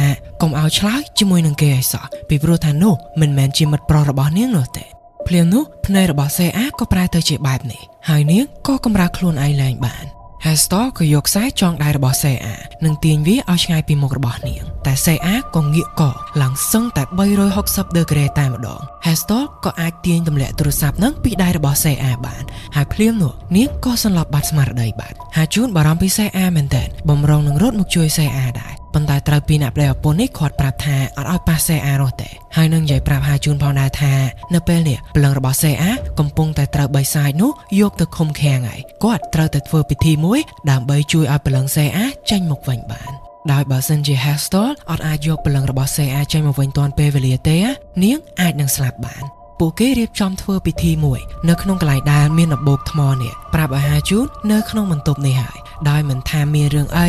ឬសំឡេងអីក៏ដោយគេហាមចេញពីក្នុងបន្ទប់នេះជាដាច់ខាតបន្ទាប់មកគាត់ក៏ចាប់ផ្ដើមប្រោសទឹកមន្តទៅលើខ្លួនរបស់សេអាហើយយកទូរស័ព្ទរបស់នាងយកទៅដាក់នៅក្នុងផ្តាល់ទឹកមន្តនេះបន្ទាប់មកទៀតក៏យកអំបោះសមកចងដៃសេអាភ្ជាប់ជាមួយនឹងដៃរបស់គាត់ហើយចំណែក Bangwol វិញគេនៅក្រៅកន្លែងនេះក៏ចាប់ផ្ដើមយកកំបិតមួយនេះមកគូជារង្វង់ព័ទ្ធជុំវិញទីតាំងនឹងហាក់បីដូចជាធ្វើជាខ្សែសីមាដើម្បីការពារទីនេះអញ្ចឹងគាត់យកដៃមកដាក់លើថ្ងាសរបស់សេអារួចក៏ចាប់ផ្ដើមសូត្របាលីបន្ទាប់មកក៏ចាប់ផ្ដើមហៅឈ្មោះរបស់សេអាហើយយើងក៏ចូលមកដល់ក្នុងពិភពងងឹតដោយសេអាដឹងខ្លួនមកវិញឃើញថា Heston កំពុងតែឈរនៅពីក្រៅបរិវេណនេះពន្យល់គ្រប់យ៉ាងប្រាប់ដល់នាង Heston បន្តទៀតថាដើម្បីឲ្យសេអាអាចចេញពីទីនេះវិញបានគឺនាងត្រូវតែឆ្លងកាត់ទ្វារ3ជាន់ដោយនៅក្នុងបរិវេណទ្វារនីមួយៗបិសាចនោះវានឹងព្យាយាមធ្វើរឿងផ្សេងៗដើម្បីពង្វក់សេអាកុំឲ្យអាចចាក់ចេញពីទីនឹងបានហើយរឿងដ៏សំខាន់មួយដែលសេអាមិនត្រូវធ្វើនោះគឺហាមងាកក្រោយជាដាច់ខាតពីព្រោះថា Heston នៅពេលនេះចូលមកក្នុងពិភពងងឹតហ្នឹងបិសាចនោះវាដឹងថានាងចូលមកក្នុងហ្នឹងប៉ុន្តែវាអត់ដឹងអំពីទីតាំងរបស់នាងនោះទេ ចឹងដរាបណាសេអាអត់ងាកក្រោយបីសាច់នោះវានឹងនៅតែដឹងអំពីទីតាំងរបស់ Hestal ដដែលប៉ុន្តែបើសិនជានាងហ៊ានតែងាកក្រោយពួកគេទាំងពីរនឹងជាប់នៅក្នុងពិភពងងឹតហ្នឹងជាមួយគ្នាមិនខាន Bangwol ក៏ចាប់ផ្ដើមអុជធូបទី1ដោយវាគឺជាពេលវេលាកំណត់ដែលពីរអ្នកនោះត្រូវរកច្រកចេញពីទ្វារទី1ហ្នឹងឲ្យឃើញបើធ្វើអត់ទាន់មុនពេលដែលធូបនឹងឆេះអស់ទេពួកគេនឹងជួបបញ្ហាធំអីសេអាក៏ស្រាប់តែលេចឡើងនៅក្នុងបរិវេណអគារសាលារបស់នាងសេអាអត់ប្រកាសនោះទេថានាងត្រូវឆ្លងកាត់ទ្វារមួយណាដើម្បីឲ្យនាងអាចចេញពីទីនេះបានចឹងទៅនាងចេះតែដើរទៅមុខរហូតដល់ពេលដែលនាងឃើញបន្ទប់របស់កលានុបដ្ឋានេះអត់បិទទ្វារនោះទេនាងក៏សាកដើរចូលទៅក្នុងនោះប៉ុន្តែវាអាចនាំនាងចេញពីទីនេះបាននោះទេនាងចង់ចាក់ចេញពីទីនេះវិញប៉ុន្តែនាងអត់ហ៊ានដើរត្រឡប់ទៅវិញនោះទេពីព្រោះនឹកដល់សម្ដីដែល Hestal ប្រាប់នាងថាហាមងាកត្រឡប់ក្រោយឲ្យសោះចឹងទៅនាងក៏សម្រេចចិត្តដើរបកក្រោយតែម្ដងដើរចេញផុតពីបន្ទប់នេះបានតែបន្តិចនាងក៏ស្រាប់តែបុកអ្វីម្យ៉ាងដោយរបស់ដែលនាងបានបុកនឹងវាគឺជាយ៉ងវុកដែលប្រឡាក់សុទ្ធតែឈាមហើយដៃរបស់គេកាន់កំបិតទៀតផងដោយសារតែភ័យខ្លាំងពេកនាងក៏រត់ទៅមុខយ៉ាងលឿនកិច្ចចុះឡើងនាងក៏ស្រាប់តែមកដល់ច្រក corridor ដដែលហ្នឹងហើយឃើញថាយ៉ងវុកកំពុងតែដួលនៅពីមុខនាងយ៉ងវុកបន្ទាប់ពីអាកសម្រាប់ខ្លួនរួចគេក៏កាន់កំបិតរត់សម្ដៅមកកាន់នាងសេអាក៏កាច់មកជ្រុងមកខាងដើម្បីរត់គេចពីគេប៉ុន្តែវាក៏នាំនាងមកដល់ច្រក corridor ដដែលហើយយ៉ងវុកក៏កំពុងតែរត់សម្ដៅមកកាន់នាងដដែលនាងក៏គេចទៅច្រកមកខាងទៀតប៉ុន្តែវាក៏នាំនាងមកដល់ច្រកនេះដូចគ្នាសេអាក៏ឈប់រត់ហើយយ៉ងវុកក៏ដើរសម្ដៅមកកាន់នាងដោយគេនិយាយថាសេអាជួយខ្ញុំផងណាសេអាក៏បើកបង្អួចអគារនេះប៉ុន្តែនាងក៏ស្រាប់តែឃើញថានៅពីមុខហ្នឹងក៏ជាខ្លួនឯងដែលកំពុងតែបើកបង្អួចដែរហើយដល់ពេលដែលនាងងើយទៅលើឃើញសុទ្ធតែថាជាខ្លួនឯងទាំងអស់ដែលនេះគឺជាលូបមួយដែលនាងអត់អាចគេចបាននោះទេដល់ពេលដែលនាងសម្លឹងមើលមកក្នុង corridor នេះវិញក៏ឃើញថាយ៉ងវុកឈរនៅឡើងក្បែរនាងតែម្ដងហើយគេក៏អាកសម្រាប់ខ្លួនដោយស្នាមញញឹមដ៏គួរឲ្យខ្លាចសេអាភ័យមែនតើប៉ុន្តែនាងក៏ស្រាប់តែនឹកឃើញដល់ពេលដែលនាងទើបនឹងបានយកកាដូទៅឲ្យយ៉ងវុកគេប្រាប់នាងថាកាលពីថ្ងៃមិញហ្នឹងលេខទូរស័ព្ទរបស់នាងបានតែមកគេឮសំឡេងរបស់នាងជាមួយនឹងមិត្តប្រមាណអ្នកទៀតនិយាយគ្នាប៉ុន្តែគេដឹងថាអ្នកទាំងហ្នឹងមិនមែនជានាងនោះទេដែលធ្វើឲ្យនាងដឹងថាតាមពិតទៅនេះក៏មិនមែនជាមិត្តរបស់នាងដែលមកលងបន្លាចនាងនោះដែរនាងក៏រត់ទៅបំបុកគេហើយយ៉ងវុកក៏ស្រាប់តែរលាយបាត់បង្កាន់ដៃទ្វារក៏លេចឡើងដែលនេះគឺជាច្រកដែលសេអាត្រូវបើកចេញទៅHestal ក៏ប្រាប់ទៅកាន់ Bangwol ថាពួកគេចេញពីដំណាក់កាលទី1បានហើយ Bangwol ក៏ទៅអុជធូបទី2ដើម្បីចាប់ផ្ដើមឲ្យពួកគេរកច្រកចេញនៅដំណាក់កាលទី2ត្រឡប់មកកាន់ពិភពងងឹតវិញសេអាក៏ស្រាប់តែលេចឡើងនៅកន្លែងគ្រោះថ្នាក់ចរាចរណ៍ដែលបានឆក់យកជីវិតឪពុកម្ដាយរបស់នាងសេអាដើរទៅក្បែរកន្លែងឡាននោះក៏ឃើញរាងកាយរបស់ឪពុកម្ដាយនាងដែលពោពេញទៅដោយរបួសដេកស្ដុកស្ដឹងនៅទីនេះកន្លឹះទ្វារក៏លេចឡើងនៅមិនឆ្ងាយប៉ុន្មានអំពីកន្លែងឡាននេះនោះទេដោយបើគ្រាន់តែសេអាដើររំលងពីកន្លែងឪពុកម្ដាយរបស់នាងគ្រោះថ្នាក់នេះបើទ្វារនោះទៅនាងនឹងអាចឆ្លងផុតទីនេះហើយប៉ុន្តែនៅពេលដែលនាងមើលឃើញឪពុកម្ដាយរបស់នាងនៅក្នុងសភាពបែបនេះនាងអត់អាចចិត្តដើររំលងពួកគាត់នោះទេ Hestal ក៏ព្យាយាមនិយាយប្រាប់ថាឲ្យសេអាដើរទៅពីព្រោះថាទាំងអស់នេះមិនមែនជាការពិតនោះទេសេអាដើរទៅផុតបានតែមួយចំហៀនបើសាច់ដែលបន្លំធ្វើជាម្ដាយនាងនេះក៏ចាប់ជើងរបស់នាងហើយថាសេអាកុំទៅចោលម៉ែឯណាកូននៅពិភពលោកខាងក្រៅវិញធូបចិត្តអស់មែនតើហើយ Bangwol ស្រែកប្រាប់ប្រពន្ធរបស់គេថាបើនៅតែចេញអត់បានទៀតគេនឹងយក Hestal ចេញមកមុនហើយប៉ុន្តែ Hestal ប្រកែកទៅវិញថាកុំឲ្យសោះបើទោះបីជានាងត្រូវផ្សងគ្រោះថ្នាក់នៅទីនោះក៏នាងនឹងមិនចេញមកមុនទុកចោលឲ្យសេអានៅក្នុងនោះម្នាក់ឯងនោះដែរហើយនាងក៏យកដៃកាន់ធ្នូនេះដោយត្រៀមខ្លួនថាបើសិនជានាងនៅក្នុងនោះទៅអាចនឹងប្រើប្រាស់វាធ្វើជាអាវុធការពារខ្លួនឯងចឹងណាHajun នៅពេលដែលឃើញបែបហ្នឹងគេពិតជាបារម្ភអំពីសេអាខ្លាំងមែនតើគេក៏យកក្រដាសមួយសន្លឹកមកសរសេរឈ្មោះនិងថ្ងៃខែឆ្នាំកំណើតរបស់គេហាក់បីដូចជាគេចង់ធ្វើការបួងសួងចូលទៅក្នុង App Irigo ដើម្បីជួយសេអាត្រឡប់មកក្នុងពិភពងងឹតវិញសេអាយំមកស្ទុះនាងក៏ដាច់ចិត្តរត់ចេញពីឪពុកម្ដាយរបស់នាងដោយខណៈពេលនាងកំពុងតែរត់សម្ដៅទៅកាន់ទ្វារនោះបិសាចដែលមកឡំធ្វើជាម្ដាយនាងនឹងស្រែកថាសេអាងាកមើលម៉ែតិចមកណាកូនស្រីប៉ុន្តែនាងអត់ងាកនោះឡើយហើយនាងក៏បើកទ្វារនេះឆ្លងទៅបានសម្រេចឆ្លងផុតទ្វារនេះសេអាបើកភ្នែកមកវិញក៏ឃើញថានាងកំពុងតែនៅក្នុងបន្ទប់មួយដែលនៅក្បែរនាងគឺជា Bangwol ហើយនិង Hajun Bangwol ថានាងធ្វើបានល្អមែនតើពីព្រោះថានៅពេលនេះព្រលឹងរបស់នាងរួចខ្លួនហើយនាងក៏អាចចេញមកពិភពលោកខាងក្រៅវិញបានដែរសេអាឆ្ងល់ចឹងទៅនាងក៏សួរថាតើ Hestal នៅឯណា Bangwol ថា Hestal អស់កម្លាំងខ្លាំងមែនតើអញ្ចឹងទៅនៅពេលនេះនាងកំពុងតែសម្រាកនៅក្នុងបន្ទប់មួយទៀត ប៉ុន្តែភ្លាមនោះសេអាក៏ស្រាប់តែឮសំឡេងរបស់ Heston និយាយថាសេអាពួកយើងអត់ទាន់ចេញទៅដល់ពិភពលោកខាងក្រៅទេនេះគឺជាទីតាំងដែលពួកយើងត្រូវរកច្រកទ្វារទី3ឃើញទឹកមុខសេអាប្រែប្រួលបែបនេះ Bangwol ក៏សួរថានាងឮសំឡេងអីបិសាចនោះច្បាស់ជាអាចតោងតាមរាងកាយរបស់នាងមកដល់ពិភពលោកខាងក្រៅបានដែរហើយសំឡេងរបស់ Heston បន្លឺមកសេអាថាកុំជឿពួកគេឲ្យសោះបើនាងចង់បញ្ជាក់ថាតើនាងពិតជានៅក្នុងពិភពលោកខាងក្រៅឬក៏ពិភពងងឹតមែនប្រាប់ឲ្យពួកគេទៅហៅខ្ញុំមកជួបនាងមកពួកគេធ្វើអត់បាននោះទេពីព្រោះថានៅក្នុងពិភពលោកនេះបិសាចហ្នឹងអាចកូពីរូបខ្ញុំបាននោះទេសេអាក៏ប្រាប់ទៅកាន់ពីរអ្នកនេះថាឲ្យទៅហៅ Heston មកជួបនាងបន្តិចមកប៉ុន្តែ Bangwol ក៏ប្រកាសយ៉ាងលឿនថាសំឡេងមួយនោះប្រាប់ឲ្យនាងហៅ Heston មកមែនអត់វាគ្រាន់តែជាល្បិចរបស់បិសាចមួយនឹងតែប៉ុណ្ណោះពីព្រោះវាដឹងថានៅពេលនេះ Heston កំពុងតែខ្សោយវាចង់ដឹងអំពីទីតាំងរបស់ Heston ដើម្បីឲ្យវាអាចចាត់ការទៅលើ Heston បាន Bangwol បន្តទៀតថានៅពេលដែលសេអាកំពុងតែជាប់នៅក្នុងពិភពនោះជាមួយនឹង Heston ច្បាស់ជាបានផ្ដាំនាងឲ្យមែនអត់ថាកុំឲ្យងាកក្រោយនៅពេលនេះបិសាចនឹងតោងមកតាមនាងដល់ពិភពលោកខាងក្រៅហើយពួកយើងអាចមើលឃើញវាបាននោះទេលុះត្រាតែសេអាងាកក្រោយទើបពួកយើងអាចមើលឃើញវាបានហើយទើបពួកយើងអាចចាត់ការវាបានសម្លេង Heston ប្រាប់ថាកុំធ្វើអីនាងឃើញទ្វារនោះអត់ឆាប់ចាក់ចេញពីទ្វារនឹងទៅនាងនឹងអាចចាក់ចេញពីទីនេះបានហើយប៉ុន្តែ Bangwol ក៏តបមកវិញថាស្រស់ថានាងអាចចេញពីបន្ទប់នេះបានទេពីព្រោះថាបើសិនជានាងចេញនាងនឹងមានគ្រោះថ្នាក់ម្ដងទៀតមិនខានទេភ្លាមនោះហាជូតក៏ស្រាប់តែញីភ្នែករបស់គេយ៉ាងខ្លាំងហើយគេក៏ចង្អុលទៅខាងក្រោយខ្នងរបស់សេអាថាសេអា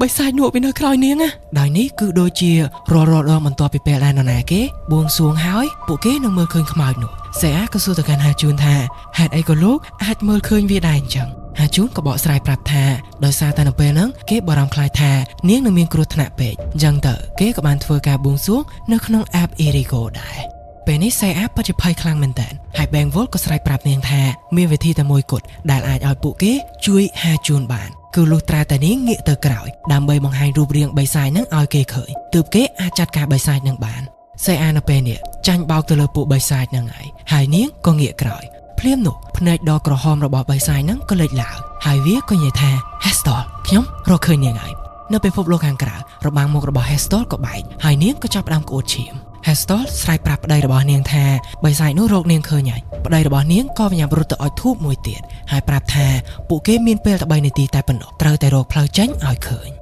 សេអាក៏ស្រាប់តែលេចឡើងនៅទីដ៏ខ្មៅងងឹតមួយហើយខ្សែអំបោះចងដៃរបស់នាងវាប្រែពីពណ៌សទៅពណ៌ក្រហមហើយនៅពេលដែលសម្លឹងមើលទៅកាន់ខ្សែហ្នឹងនាងក៏ឃើញថាវាចងភ្ជាប់ជាមួយនឹងទូរស័ព្ទក្រហមមួយទៀតដែលមានខ្មោចដ៏គួរឲ្យខ្លាចមួយឈរនៅពីមុខទូរស័ព្ទហ្នឹងដែលខ្មោចហ្នឹងតើគ្នាវាមានស្នាមអាកហើយនៅជុំវិញនោះសុទ្ធតែសាកសពមនុស្សចងកឡើងច្រើនសេអាក៏ស្រាប់តែហូរឈាមចេញមកពីភ្នែកច្រមុះនិងមាត់របស់នាងតែសំណាងល្អមែនតើដោយសារតែ Heston បានប្រើព្រួញមួយនេះបាញ់ផ្ដាច់ខ្សែអំបោះក្រហមរបស់សេអាពីខ្មោចនោះដែលធ្វើឲ្យនាងត្រឡប់មកជាធម្មតាវិញ Heston ក៏ប្រាប់ឲ្យសេអារត់តាមនាងមកទៅតាមទ្វារនោះទៅពួកគេនឹងអាចចេញបានហើយពីអ្នកនេះក៏រត់យ៉ាងលឿនប៉ុន្តែជិតដល់ច្រកចេញហើយហ្នឹងស្រាប់តែមានអ្វីម្យ៉ាងមកវាយប្រហារពួកគេ Heston រងជំនួសសេអាហើយពួកគេក៏អាចចាកចេញពីច្រកទី3នេះបានដោយពួកគេទាំងពីរដឹងខ្លួនមកក្នុងពិភពលោកខាងក្រៅវិញហើយម៉ោងថយក្រោយរបស់ App Irigo របស់សេអាហ្នឹងពេលនេះវាគាំងហើយប៉ុន្តែ Heston ប្រាប់ថាម៉ោងនេះឈប់ដើរគឺគ្រាន់តែជាបណ្ដោះអាសន្នតែប៉ុណ្ណោះដើម្បីបញ្ចប់គ្រប់យ៉ាងជារៀងរហូតគឺពួកគេទាល់តែរកមេយងឲ្យឃើញនិងបំផ្លាញវាឲ្យបាន Heston ក៏យករបួសត្រង់ដៃរបស់នាងមកឲ្យពស់នេះរងបន្ទាប់មកវាក៏ជាសះស្បើយឡើងវិញ Bangwol រកឃើញกระดาษឈ្មោះនឹងថ្ងៃខែឆ្នាំកំណើតរបស់ហាជូនគេក៏ទៅស្ដីឲ្យហាជូនថាហេតុអីក៏ហាជូនបំរុងនឹងធ្វើរឿងដល់ល្ងងខ្លៅសុំអំណរប្រាថ្នាពី App Irigo នោះបែបហ្នឹងគេថាកុំឲ្យហាជូនធ្វើរឿងដល់ល្ងងខ្លៅនឹងទៀតណាពីព្រោះវានឹងធ្វើឲ្យកាន់តែលំបាកដល់ Heston ឯណោះទេស្រាប់ពេលនឹងដែរណារីមកដល់មន្ទីរពេទ្យដើម្បីមើលអ៊ុនវូនៅពេលដែលចូលមកសួរសុខទុក្ខអ៊ុនវូនេះអ៊ុនវូក៏សួររកសេអានៅត្រង់នេះមានអារម្មណ៍ថាណារីក៏ដើម្បីធ្វើឲ្យអ៊ុនវូអស់ចិត្តជាមួយសេអាមកចាប់អារម្មណ៍នាងជាងអីចឹងណាដែលនាងឆ្លើយទៅវិញថាបន្ទាប់ពីពេលដែលមានរឿងកើតឡើងនៅផ្ទះរបស់សេអានឹងរួចមកសេអាអត់អាចទ្រាំឃើញអ៊ុនវូបានទៀតនោះទេអញ្ចឹងទៅបានជាទោះបីនៅពេលនេះសេអាដឹងថាអ៊ុនវូត្រឡប់មកជាសភាពដូចដើមវិញក៏ពិតមែនក៏នាងនៅតែអត់ព្រមមកមើលគេដដែលនៅព្រឹកបន្ទាប់ Heston ក៏ពន្យល់ទៅកាន់ពីរអ្នកនេះថា App នេះវាមានសមត្ថភាពអស្ចារ្យឲ្យបែបហ្នឹងគឺដោយសារតែវាកើតឡើងពីវិញ្ញាណចងអាឃាតដ៏អាក្រក់មួយដើម្បីឲ្យពួកគេអាចបញ្ចប់រឿងទាំងអស់ហ្នឹងបានគឺពួកគេត្រូវតែរកមេយងឲ្យឃើញហើយបំផ្លាញវាចោលដែលមេយងហ្នឹងគឺជារបស់ម្យ៉ាងដែលធ្វើឲ្យបណ្ដាសានៃវត្ថុណាមួយមានប្រសិទ្ធភាព Heston ថាមេយងរបស់បណ្ដាសាមួយនេះវាប្រហែលជាទូរស័ព្ទក្រហមដែលពួកគេបានឃើញនៅក្នុងពិភពងងឹតនោះហើយ Heston ថាសេអាហាជូនហើយនឹងប្តីរបស់នាងត្រូវតែធ្វើដំណើរចេញទៅរកទូរស័ព្ទនឹងឲ្យឃើញហើយនៅពេលដែលរកឃើញគឺមានតែសេអាម្នាក់ប៉ុណ្ណោះដែលអាចកាន់ទូរស័ព្ទនឹងបានពីព្រោះថានាងគឺជាមនុស្សដែលធ្លាប់ជាប់ចំណងជាមួយនឹងទូរស័ព្ទនឹងបើសិនជាអ្នកដទៃកាន់ណាអ្នកដទៃនឹងមានគ្រោះថ្នាក់នៅជាបន្ទាប់គ្រប់គ្នាក៏ចូលដេកមេឃក៏ចាប់ផ្ដើមភ្លៀងទឹកភ្លៀងដែលស្រក់ចូលមកក្នុងផ្ទះនេះប្រែពីពណ៌ថ្លារបស់ទឹកទៅជាពណ៌ក្រហមវិញហើយឈាមជាច្រើនក៏ស្រាប់តែស្រក់ចុះមកឡើងពេញទីនេះតែម្ដងសួស្តីដល់គ្នាស្វាគមន៍មកកាន់ Ice នេះគឺជាភាគទី4របស់រឿង If Wishes Could Kill ពេលនេះចាប់ផ្ដើមឡើងដោយសេអាភ្ញាក់ពីដេកមកវិញមើលឃើញថាកន្លែងដែលនាងដេកនឹងភ្លៀងធ្លាក់មកសុទ្ធតែជាដំណក់ឈាមហើយដល់ពេលដែលនាងកន្លែងមើលទៅជ្រុងម្ខាងនៃបន្ទប់នេះនាងក៏ឃើញថាគឺជាវិញ្ញាណខ្មោចរបស់សិស្សសាលាម្នាក់ដែលបានអាកខ្មោចសិស្សស្រីម្នាក់ហ្នឹងក៏ចង្អុលទៅជ្រុងម្ខាងទៀតនៃបន្ទប់នេះដល់ពេលដែលសេអាកន្លែងមើលទៅក៏ស្រាប់តែមានវិញ្ញាណខ្មោចមួយទៀតវាយប្រហារមកកាន់នាងប៉ុន្តែតាមពិតទៅនេះគឺគ្រាន់តែជាសុបិនរបស់នាងតែប៉ុណ្ណោះនៅព្រឹកបន្ទាប់ Heston ក៏យកអំបោះចងដៃឲ្យសេអាថ្មីមួយទៀតដែលវាធំជាងមុនប៉ុន្តែគ្រាន់ថាវាអត់ភ្ជាប់ជាមួយនឹង Heston ដោយការពីមុននោះទេដោយនៅពេលដែល3នាក់នេះធ្វើដំណើរចេញទៅ Heston បានផ្ដាំផ្ញើផងដែរថាបើសិនជាសេអាមាននរណាគេព្យាយាមតាក់ទងទៅតាមទូរស័ព្ទកុំលើកឲ្យសោះសូម្បីតែ Heston ខ្លួនឯងក៏នឹងមិនតាក់ទងទៅតាមទូរស័ព្ទសេអានោះដែរបើសិនជាមានការអីនាងនឹងតាក់ទងទៅប្តីនាងឬក៏ហាជូនវិញនៅពេលដែល3នាក់នេះធ្វើដំណើរចេញទៅហាជូនក៏សួរទៅកាន់ Bangwol ថាហេតុអីក៏បងស្រីរបស់គេត្រូវជាប់នៅក្នុងផ្ទះនេះអាចចេញទៅណាបានចឹង Bangwol ថាគេពិតជាពិបាកបញ្យល់ប្រាប់មែនតើប៉ុន្តែគេនឹងព្យាយាមធ្វើគ្រប់យ៉ាងទាំងអស់ដើម្បីឲ្យបងស្រីរបស់គេអាចមានសេរីភាពចាក់ចេញមកក្រៅវិញបាន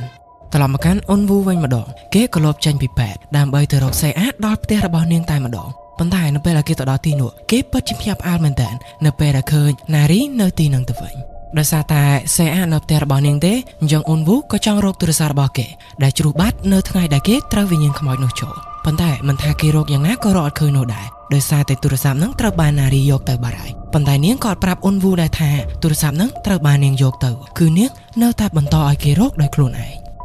ត្រឡប់មកកាន់3នាក់នេះវិញម្ដងពួកគេក៏ត្រឡប់មកកាន់បន្ទប់របស់ហាជូនដើម្បីយកកុំព្យូទ័ររបស់យងវុកមកឆែកមើលពីព្រោះតែចង់ដឹងថាតើយងវុកស្គាល់ app Irigo ហ្នឹងតាមរយៈអ្វីភ្លាមនោះក៏ស្រាប់តែមាន account មួយនៅក្នុង Discord តែមកយងវុកពួកគេលើកប៉ុន្តែអត់និយាយនោះទេស្ដាប់សំឡេងរបស់ម្នាក់នោះសួរមកហើយឆ្លើយទៅវិញតាមការសរសេរជាអក្សរអ្នកនៅម្ខាងទៀតនោះនិយាយថាអូទីបំផុតឯងលើហើយខ្ញុំស្មានតែឯងស្លាប់បាត់ហើយតើឯងមានដងអត់គេចចាមអារ៉ាមឡើងពេញនឹងតែម្ដងថាឯងបានស្លាប់បាត់ហើយបើសិនជាឯងពិតជាស្លាប់បានមែនណាខ្ញុំច្បាស់ជាមានអារម្មណ៍ថាខុសស្លាប់ហើយពីព្រោះថាឯងស្គាល់ app Irigo នឹងតាមខ្ញុំនឹង3នាក់នេះក៏ធ្វើពុតជាយងវុកនៅរស់នោះទេហើយក៏សុំណាត់ជួបជាមួយនឹងបរិះម្នាក់នេះនៅពេលដែលពួកគេទៅដល់ទីនោះបរិះនេះឃើញថាអ្នកមកជួបនឹងមិនមែនជាយងវុកនោះទេក៏ព្យាយាមរត់គេច Bangwol ហើយនឹងហាជូនពួកគេអត់ប្រកែករត់នោះទេអញ្ចឹងទៅពួកគេរត់អត់ទាន់បរិះនឹងនោះឡើយគឺមានតែសេអាតែប៉ុណ្ណោះដែលនាងគឺជាអ្នកកីឡាស្រាប់ហ៎អញ្ចឹងទៅនាងរត់ដេញតាមបរិះម្នាក់នឹងប្រកៀកប្រកិតខ្លាំងមែនតើ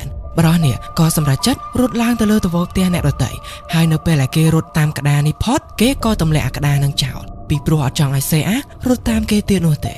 ប៉ុន្តែសេអាគឺជាអ្នកជំនាញខាងលោតចម្ងាយរបស់គ្នានាងក៏លោតហក់ពីដំបូលផ្ទះមួយមកដំបូលផ្ទះនេះបានសម្រេចដែលធ្វើឲ្យបរិះម្នាក់នេះរត់ទៅណាលែងបាន3នាក់នេះក៏ចាប់ឆែកឆេរខ្លួនរបស់បរិះហ្នឹងហើយនៅពេលដែលរកឃើញថាមានថ្នាំអត់វិជ្ជបញ្ជាពេទ្យបែបនេះក៏យកគម្រាមបរិះនេះថាបើសិនជាគេសួរហើយអត់ឆ្លើយប្រាប់ទេគេនឹងយករឿងនេះទៅប្តឹងប៉ូលីសហើយម្នាក់នេះភ័យដល់ចឹងទៅក៏ព្រមនិយាយប្រាប់សេអាក៏ស្រែកដាក់បរិះនេះទាំងកំហឹងថាបើសិនជាឯងដឹងហើយថាការដែលប៉ងប្រាថ្នាអ្វីនៅក្នុង app Irigo នោះនឹងធ្វើឲ្យម្ចាស់អ្នកប៉ងនឹងត្រូវស្លាប់នៅពេលក្រោយហេតុអីក៏ឯងនៅតែបន្តឲ្យយងវុកធ្វើការបួងសួងនៅក្នុងនឹងទៀតអបិសោនេះនិយាយថាតាមពិតទៅពីដើមឡើយគឺវាបែបនេះយងវុកហើយនឹងគេមើលឃើញផុសមួយនៅក្នុងអ៊ីនធឺណិតដោយផុសមួយហ្នឹងគឺគេផុសអំពីរឿងខ្មោចនៅសាលាសូរិនដោយសារតែសាលាសូរិនហ្នឹងគឺជាសាលាដែលយងវុកហើយនឹងមិត្តភ័ក្តិរបស់គេរៀននេះចឹងទៅគេពិតជារំភើបនៅក្នុងការអានរឿងមែនតើប៉ុន្តែប្រហែលជាគេអានអត់ចប់នោះទេអត់បានស្ដាប់អំពីការព្រមានរបស់ app Irigo នេះនោះឡើយបានជាគេ download app Irigo ហ្នឹងអស់មើលទៅគេបំរុងនឹងឆែករកផុសមួយហ្នឹងឲ្យមើលវិញប៉ុន្តែជាអកុសលមែនតើដោយសារតែផុសមួយហ្នឹងត្រូវបានគេលុបបាត់ហើយអបិសោនេះថាប្រហែលជាផុសមួយនឹងត្រូវបានគេលុបដោយសារតែវាមានរូបភាពភ្ជាប់ជាមួយនឹងការផុសនឹងឯងមើលទៅប្រហែលជារំលោភដល់ឯកជនភាពរបស់ម្ចាស់រូបនោះអីមើលទៅបានជាគេលុបផុសនឹងចោលវិញ 3អ្នកនេះយកកុំព្យូទ័ររបស់យងវុកយកមកឆែកមើលម្ដងទៀតដោយហាជូនឆែកមើល metadata របស់កុំព្យូទ័រមួយហ្នឹងក្រែងលោថាវាបានសេវទុករូបថតនៅក្នុងផុសនោះឆែកទៅពិតជាឃើញមែនដែលវាគឺជារូបថតនេះអបិសូនេះថាគេអត់សូវចាំច្រើនអំពីផុសហ្នឹងនោះទេប៉ុន្តែគ្រាន់តែគេចាំថាតួអង្គសំខាន់នៅក្នុងផុសហ្នឹងគឺ2នាក់ម្នាក់ឈ្មោះថា Kwon Si-won ហើយម្នាក់ទៀតឈ្មោះថា Do Hae-young អបិសូនេះប្រាប់ថានៅខាងឆ្វេងគឺជា Kwon Si-won ហើយនៅខាងស្ដាំគឺជា Do Hae-young ដែលនាងគឺជាកូនស្រីរបស់គ្រូមន្តអាគមម្នាក់បន្ទាប់ពីពេលដែលអបិសូនេះប្រាប់អំពីម្ដុំផ្ទះរបស់អ្នកគ្រូអាគមនឹងរួច3អ្នកនេះក៏លែងអបិនេះទៅហើយពួកគេក៏ញ៉ាំធ្វើដំណើរទៅទីនោះដោយសារតែពួកគេអត់ដឹងនោះទេថាផ្ទះហ្នឹងគឺជាផ្ទះមួយណាចឹងទៅពួកគេក៏សម្រេចចិត្តឡើងទៅលើទួលភ្នំនេះដើម្បីមើលពីក្រោមមកវិញពីព្រោះថាជាទូទៅផ្ទះគ្រូអាគមគឺតែងតែមានដោតតុងដោតអីខុសគេអីពួកគេចំណាយពេលឡើងទៅដល់កំពូលហ្នឹងឡើងយប់បាត់ទៅហើយប៉ុន្តែពួកគេមើលអត់ឃើញថាផ្ទះណាមានដោតតុងដោតអីនោះទេដោយសារតែមើលឃើញផ្ទះលក់ចាប់ហួយមួយនៅបើភ្លើងនៅឡើយពួកគេក៏ចុះពីទួលនឹងវិញដើម្បីទៅផ្ទះលក់ចាប់ហួយមួយនោះដោយស្ត្រីចំណាំម្នាក់នេះគាត់គឺជាម្ចាស់ផ្ទះហ្នឹងបន្ទាប់ពីពេលតែទិញអាវ៉ារបស់គាត់ដើម្បីយកចិត្តគាត់ហើយពួកគេក៏សួរទៅគាត់លោកយាយនេះគាត់ថានៅម្ដុំនេះពិតជាមានគ្រូអាគមរស់នៅមែនប៉ុន្តែអត់ប្រកែអីនោះទេសមត្ថភាពកាកហ្នឹងនៅពេលដែលយករូបថតឲ្យទៅលោកយាយនេះមើលគាត់ថាកូនស្រីគ្រូអាគមហ្នឹងមិនមែនតកូលដូទេឈ្មោះហេរ៉ុងមែនប៉ុន្តែក៏អត់ដឹងថាតកូលអីនោះទេហើយក៏មិនមែនជារូបនៅខាងស្ដាំនេះដែរនាងគឺជារូបនៅខាងឆ្វេងនេះឯណេះទេចុងក្រោយស្ត្រីចំណានេះក៏ប្រាប់3អ្នកនេះអំពីទីតាំងរបស់ផ្ទះគ្រូអាគមហ្នឹងដែលគាត់ថាផ្ទះហ្នឹងលែងមានមនុស្សនៅហើយពីព្រោះថាកូនស្រីនោះក៏បាត់ខ្លួនហើយកាលពី3ឆ្នាំមុនហ្នឹងម្ដាយដែលជាគ្រូអាគមហ្នឹងក៏ស្លាប់បាត់ទៀតនៅពេលដែលចូលទៅដល់ទីតាំងផ្ទះរបស់ Hae-rong 3អ្នកនេះក៏លែងឆ្ងល់ថាហេតុអីក៏នៅពេលដែលពួកគេមើលពីលើកំពូលភ្នំនោះមកមើលអត់ឃើញផ្ទះណាដោតតុងអញ្ចឹងដោយសារតែវាបានបាក់ធ្លាក់មកខាងក្រោមអស់ហើយពេលដែលចូលមកដល់ដីឡូរបស់ផ្ទះនេះ Bang Wol ក៏យកឧបករណ៍មួយនេះយកមកបើកមើលដែលប្រហែលជាវាជាឧបករណ៍ដែលសម្រាប់មើលចំហាយអាក្រក់អីហ្នឹងមើលទៅបន្ទាប់ពីមើលហើយគេក៏ហាមមិនឲ្យពីអ្នកនេះចូលទៅក្នុងផ្ទះរបស់ Hae-rong នោះទេឲ្យពីអ្នកនេះនៅខាងក្រៅហ្នឹងហើយចូលឲ្យចិត្តគ្នាហើយគេក៏គូររង្វង់ព័ទ្ធជុំវិញពីអ្នកហ្នឹងបន្ទាប់មកក៏យកអំបិលរោយជុំវិញពួកគេផងដែរដើម្បីធ្វើជាសីមាការពារពួកគេដោយប្រាប់ថាហាមចេញពីទីនេះឲ្យសោះហើយបើសិនជាគេចូលទៅក្នុងផ្ទះនោះជួបរឿងអីមិនស្រួលគេនឹងស្រែកខ្លាំងៗហើយពីអ្នកនេះត្រូវតែបញ្ញាប់រត់ចេញពីទីនេះទៅឡានរបស់ពួកគេហើយខលទូរស័ព្ទទៅ Hestor បើក speaker Hestor នឹងសូត្របាលីហើយពួកគេមិនត្រូវចេញពីឡានហ្នឹងនោះទេទាល់តែពេលព្រឹកថ្ងៃរះទៅពួកគេអាចចេញវិញបានខណៈពេលដែលកំពុងតែនៅក្នុងរង្វង់ចិត្តគ្នានេះហាជូនមើលឃើញមូសនៅលើក្បាលសេអាចឹងទៅគេក៏វាយមូសនឹងឲ្យនាងដោយសារតែគេវាយខ្លាំងពេកធ្វើឲ្យសេអាឈានជើងមកជំនាញរបស់នាងចេញពីរង្វង់នេះហើយនាងក៏ស្រាប់តែមើលឃើញខ្មោចសិស្សសាលាស្រីម្នាក់ដែលបានអាកប៉ុន្តែហាជូនមើលអីអត់ឃើញនោះទេសេអានាងក៏ដើរទៅតាមខ្មោចស្រីហ្នឹងហាជូនគេក៏ទៅតាមដែរហើយនៅពេលទៅដល់ក្រៅផ្ទះនេះខ្មោចហ្នឹងក៏ចង្អុលទៅកន្លែងមួយរួចវាក៏រលាយបាត់ទៅហើយនៅពេលដែលសេអាកាយដីនៅកន្លែងដែលខ្មោចនឹងបានចង្អុលសេអាមើលឃើញឯកសណ្ឋានសាលារបស់នាងមួយជាមួយនឹងរូបថតមួយសន្លឹកនេះគឺមិត្តភក្តិស្រីៗពីរនាក់នេះទាំងគ្នាស្របពេលនឹងដែរចំពោះ Bang Wol នេះវិញគេចូលមកក្នុងផ្ទះនេះក៏រកឃើញបន្ទប់សម្ងាត់មួយដោយនៅក្នុងបន្ទប់ហ្នឹងមានសុទ្ធសឹងតែជារូបព្រះដោយសុទ្ធតែព្រះខុសៗគ្នាជាច្រើនហើយនៅកណ្ដាលបន្ទប់នេះវិញគឺជារូបសំណាករបស់ព្រះដែលគេដាក់បែរមុខជុំគ្នាធ្វើជារង្វង់នៅកណ្ដាលនោះគឺជាឯកសណ្ឋានរបស់សិស្សដោយនៅក្នុងហោប៉ៅអាវមួយនោះផងដែរវាគឺជាសក់យ័ន្តមួយហើយចំពោះរូបព្រះនីមួយៗសុទ្ធតែមានអំបោះក្រហមចងភ្ជាប់មកកណ្ដាលនេះទាំងអស់ដោយនៅលើពិដាននៃបន្ទប់នេះផងដែរវាសុទ្ធសឹងតែជារូបចម្លាក់ដែលបានចងកដូចជាអ្វីដែលសេអាបានឃើញនៅក្នុងពិភពងងឹតនោះអញ្ចឹងហើយនៅជ្រុងម្ខាងនេះនៃបន្ទប់វិញវាគឺជាក្បាលរបស់បក្សី3ដែលត្រូវបានគេកាត់យកមកភ្ជាប់ជាមួយនឹងជញ្ជាំងហើយវាឡើងអាឡេះលួចចាញ់តកៅហើយ Bang Wol ក៏ថតរូបទាំងអស់នេះទុកហើយភ្លាមនោះគេក៏ស្រាប់តែលឺហាជូនស្រែកហៅគេនៅពេលដែលគេចេញទៅវិញសេអាបង្ហាញរូបថតមួយនេះឲ្យគេមើល Bang Wol ក៏បញ្ញាផ្ញើរូបថតមួយនេះឲ្យទៅកាន់ Heston មើលហើយនាងក៏ខំមកប្រាប់ថានៅកន្លែងធ្វើពិធីនោះអញ្ញែអញ្ញៃខ្លាំងមែនតើ Heston អត់ប្រកាសនោះទេថាអ្នកដែលធ្វើពិធីហ្នឹងព្យាយាមជួយសង្គ្រោះនរណាម្នាក់ឬក៏ដាក់អំពើទៅកាន់នរណាម្នាក់នៅពេលដែលមើលទៅកាន់រូបថតនេះ Heston ក៏ថា background របស់រូបថតនេះនៅកន្លែងទ្វារនេះគឺដូចបែបបើទៅនឹងទ្វារដំណាក់កាលទី3ដែលនាងហើយនឹងសេអាបានរត់ចេញអញ្ចឹងទូរស័ព្ទហ្នឹងគឺច្បាស់ជានៅកន្លែងហ្នឹងហើយបើសិនជាពួកគេអាចរកឃើញថាទ្វារហ្នឹងនៅអាគារមួយណាពួកគេច្បាស់ជាអាចរកទូរស័ព្ទក្រហមហ្នឹងឃើញហើយ ហាជូនយករូបថតនេះមកមើលហើយពោលថាបើសិនវាគឺជារូប digital គេនឹងអាចរកទីតាំងរបស់វាឃើញដោយប្រើប្រាស់ metadata របស់រូបថតនេះហើយប៉ុន្តែដល់ពេលដែលវារូបសัญลักษณ์ចឹងទៅគេដឹងថាត្រូវធ្វើម៉េចនោះទេភ្លាមនោះគេក៏ស្រាប់តែនឹកឃើញថារៀងរាល់ការថតវីដេអូឬការថតរូបថតតាមរយៈឧបករណ៍ទំនើបនេះវាតែងតែ save metadata នឹងទុកហើយបើទោះបីជាវីដេអូហ្នឹងត្រូវបាន upload ចូលទៅក្នុង app Irigo ហ្នឹងក៏វានៅតែរក្សា metadata របស់វីដេអូទាំងអស់នោះដែរអញ្ចឹងទៅបើសិនជាពួកគេអាចចូលទៅក្នុង server របស់ app Irigo ហ្នឹងបានហើយរកមើលវីដេអូដំបូងគេដែលបាន upload ចូលទៅក្នុង app Irigo ហ្នឹងពួកគេប្រហែលជាអាចរកឃើញអំពីទីតាំងដែលទូរស័ព្ទក្រហមហ្នឹងលាក់ទុកឲ្យមើលទៅនៅពេលដែលព្យាយាមចូលទៅក្នុង server របស់ app Irigo គេចូលទៅអត់បាននោះទេដោយសារតែឧបករណ៍មួយនេះវាអត់ដែល log in ចូលទៅក្នុង server ហ្នឹងកាលពីមុនមកនៅពេលដែលឃើញផ្ទាំង log in មួយនេះសេអាក៏ស្រាប់តែស្គាល់ថាវាគឺដូចបែបបិទតែម្ដងទៅនឹងផ្ទាំងដែលអ្នកគ្រូកីឡារបស់នាងធ្លាប់ log in បីអ្នកនេះក៏សម្រេចចិត្តលបទៅសាលាដើម្បីទៅប្រើប្រាស់កុំព្យូទ័ររបស់អ្នកគ្រូកីឡាហ្នឹងក្នុងការ log in ចូលទៅក្នុង server app Irigo ប៉ុន្តែពួកគេឲ្យ Bank Vault ចាំនៅរបងនេះនោះទេហើយសេអាក៏នាំហាជូនលបចូលតាមបន្លោះរបងដែលនាងធ្លាប់លួចកាត់នេះបន្ទប់ចូលទៅការិយាល័យរបស់អ្នកគ្រូកីឡាហ្នឹងមានទ្វារដែលមានលេខសម្ងាត់ណាប៉ុន្តែដោយសារសេអាធ្លាប់លបមើលអ្នកគ្រូនឹងចុចចចឹងទៅនាងស្គាល់ហើយនាងក៏អាចចុចបានដែរនាងក៏បានប្រាប់ទៅកាន់ហាជូនផងដែរថាអ្នកគ្រូកីឡា password តែមួយហ្នឹងគាត់ប្រើគ្រប់ឧបករណ៍ទាំងអស់អញ្ចឹង password ដែលគាត់ log in ចូលទៅក្នុង server នោះវាក៏ប្រហែលជា password ដូចគ្នាផងដែរអញ្ចឹងទៅពួកគេក៏ប្រើប្រាស់ password ហ្នឹងដើម្បី log in ចូលហើយពួកគេក៏អាចចូលទៅបានមែនស្របពេលហ្នឹងដែរអ៊ុនវូក៏លបចូលមកក្នុងសាលានេះដូចគ្នាហើយក៏មានណារីមកជាមួយផងដែរត្រឡប់មកកាន់ពីរអ្នកនេះវិញនៅពេលដែល log in ចូលទៅក្នុង server នោះបានពួកគេមើលឃើញវីដេអូដែល upload ចូលទៅក្នុង app Irigo ហ្នឹងយ៉ាងច្រើនមិនទាន់អូសរកវីដេអូដំបូងគេផងសេអាក៏ស្រាប់តែឆ្ងល់ពីព្រោះថាបន្ទាប់ពីលេខរៀងវីដេអូរបស់យ៉ុងវុករួចវាគឺជាវីដេអូរបស់ណារីហើយណារីទាំងអស់គ្នាបានថតវីដេអូសុំបំណងប្រាថ្នានៅក្នុង app Irigo នេះតាំងពីមុនអ៊ុនវូទៅទៀតពីអ្នកនេះក៏ចុចមើលវីដេអូមួយហ្នឹងឃើញថាណារីបានបួងសួងឲ្យមនុស្ស2នាក់ស្លាប់ដោយអ្នកទី1ដែលនាងបួងសួងឲ្យស្លាប់នោះគឺយ៉ុងវុកមើលវីដេអូហ្នឹងអត់ទាន់ចប់នោះទេសេអាក៏ឆ្ងល់ថាណារីបានសុំឲ្យយ៉ុងវុកស្លាប់យ៉ុងវុកបានស្លាប់បែតាហេតុអីក៏បន្ទាប់ពីពេលដែរណារីបានសម្រេចបំណងប្រាថ្នារបស់នាងហើយនាងអត់ទាន់ស្លាប់ទៀតអញ្ចឹងសួស្តីដល់គ្នាស្វាគមន៍មកកាន់ Ice នេះគឺជាភាគទី5របស់រឿង If Wishes Could Kill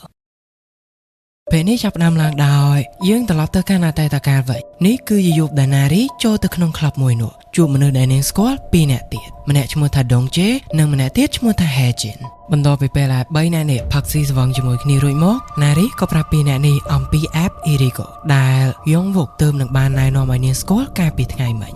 នាងសើចនឹងនិយាយថាយ៉ុងវុកក្បាលកាចាប៉ុណ្្នឹងហើយនៅជឿរឿងឡប់ទាំងអស់នឹងទៀតប៉ុន្តែ2នាក់នេះពួកគេដឹងអំពីប្រវត្តិរបស់ app Irigo នេះខ្លះៗដែរអញ្ចឹងទៅគ្រាន់តែពេលដែលឮណារីណែនាំអំពី app នេះពួកគេក៏ស្ងាត់ជ្រាបតែម្ដងបន្ទាប់មកដងជេក៏ចាប់ផ្ដើមនិយាយថា app ហ្នឹងវាពិតជាមានសមត្ថភាពអាចធ្វើឲ្យបំណងប្រាថ្នាអ្នកដែលសុំហ្នឹងคล้ายទៅជាការពិតបានមែនប៉ុន្តែសងតម្លៃទៅកាន់ app ហ្នឹងវិញគឺត្រូវលះបង់ជីវិតរបស់អ្នកសុំខ្លួនឯងនឹងតែម្ដងដោយខណៈពេលដែលដងជេកំពុងតែនិយាយនេះហេជីនចេះតែខាត់កុំឲ្យគេនិយាយរហូតដែលធ្វើឲ្យណារីចាប់ផ្ដើមជឿនិងខ្លាចដល់ពេលដែលដងជេនិយាយចប់គេក៏ចាប់ផ្ដើមសើចនិងនិយាយទៀតថាកុំប្រាប់ថានាងជឿខ្ញុំមែនតើណាដែលធ្វើឲ្យណារីឡើងជឿវិញនៅពេលនេះណារីអត់ជឿនោះទេប៉ុន្តែដោយសារតែនាងធុញអាប៉ែដងជេនេះពេកនាងក៏ដកទូរស័ព្ទរបស់នាងយកមកដោន app មួយហ្នឹងបន្ទាប់មកសរសេរឈ្មោះនិងថ្ងៃខែឆ្នាំកំណើតរបស់នាងយកមកថតវីដេអូនៅក្នុង app Irigo បួងសួងថានាងសុំឲ្យមនុស្ស2នាក់ស្លាប់ដោយមនុស្សទី1ហ្នឹងគឺជាយ៉ុងវុកហើយមនុស្សទី2គឺដងជេ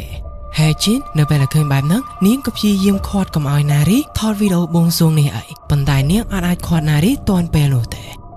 ដោយសារតែយប់ហ្នឹងផឹកស្វឹងខ្លាំងពេកព្រឹកបន្ទាប់ពេលណារីទៅរៀននាងទៅយឺតគឺនៅពេលដែលនាងចូលទៅដល់សាលាចំពេលវេលាដែលយ៉ុងវុកសម្រាប់ខ្លួននៅពីមុខសេអាតែម្ដងនាងពិតជាស្លុតខ្លាំងមែនតើក៏នឹកឃើញដល់ការបួងសួងដែលនាងបានធ្វើនៅក្នុង app Irigo កាលពីយប់មិញក្នុងទូរស័ព្ទរបស់នាងវាលោត notification ថាការបួងសួងរបស់នាងបានសម្រេចហើយនៅពេលដែលនាងចុចចូលទៅមើលទៅឃើញថាម៉ោងរាប់ថយក្រោយរបស់នាងវាចាប់ផ្ដើមដើរដែលនាងសល់ពេលតែ24ម៉ោងទៀតតែប៉ុណ្ណោះណារីព្យាយាមតាក់ទងទៅដងជេប៉ុន្តែតាក់ទងទៅគេអត់បាននោះទេដែលប្រហែលជាគេក៏បានស្លាប់ដោយការបួងសួងរបស់នាងកាលពីយប់មិញដែរមើលទៅ ขณะពេលដែលកំពុងតែទៅពួននៅក្នុងបន្ទប់ទឹកទាំងភ័យខ្លាចនេះណារីក៏ឮសំឡេងសិស្សស្រីពីរបីនាក់ទៀតនិយាយគ្នាថា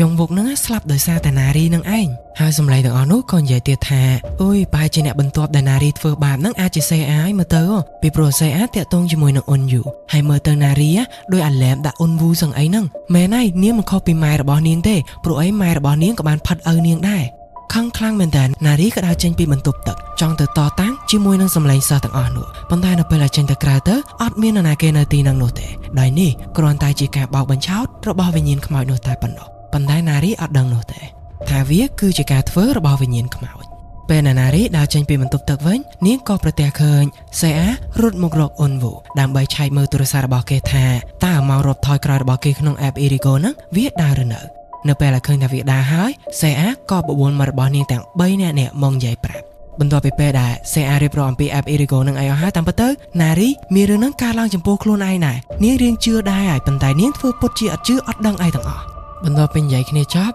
ណារីឆែក app Irigo របស់នាងមើលម្ដងទៀតដោយនៅពេលនេះមករាប់ថយក្រោយរបស់នាងវាជាប់គាំងហើយប៉ុន្តែគ្រាន់តែនាងអត់ចាប់អារម្មណ៍នោះទេបន្ទាប់ពីពេលដែលចេញពីសាលាណារីក៏ទៅរកហេជីនដល់ផ្ទះរបស់នាងតែម្ដងដោយយកខ្លួនឯងមកពាំងឡានយកស្អីមកវាយកញ្ចក់ឡានកញ្ចក់អីគេឡើងបែកនេះទើបហេជីនព្រមជួបជាមួយហើយហេជីនក៏និយាយប្រាប់ថាកាលពីដើមឡើយ app មួយហ្នឹងត្រូវបានបង្កើតឡើងដោយសិស្សស្រីម្នាក់ដែលមានឈ្មោះថា Kwon Siwon បង្កើតឡើងដើម្បី bully សិស្សស្រីម្នាក់ទៀតដែលមានឈ្មោះថា Do Hae-young ហើយ Do Hae-young ក៏បានស្លាប់ទៅណារីក៏ដកមករាប់ថយក្រោយរបស់នាងយកមកសួរហេជីនប៉ុន្តែហេជីនថានាងអត់ដែលឃើញមករាប់ថយក្រោយអីនោះទេពីព្រោះថា app Irigo ដែលនាងស្គាល់កាលពីមុនហ្នឹងវាអត់មានមករាប់ថយក្រោយបែបហ្នឹងនោះឡើយរំលងទៅដល់ពេលដែ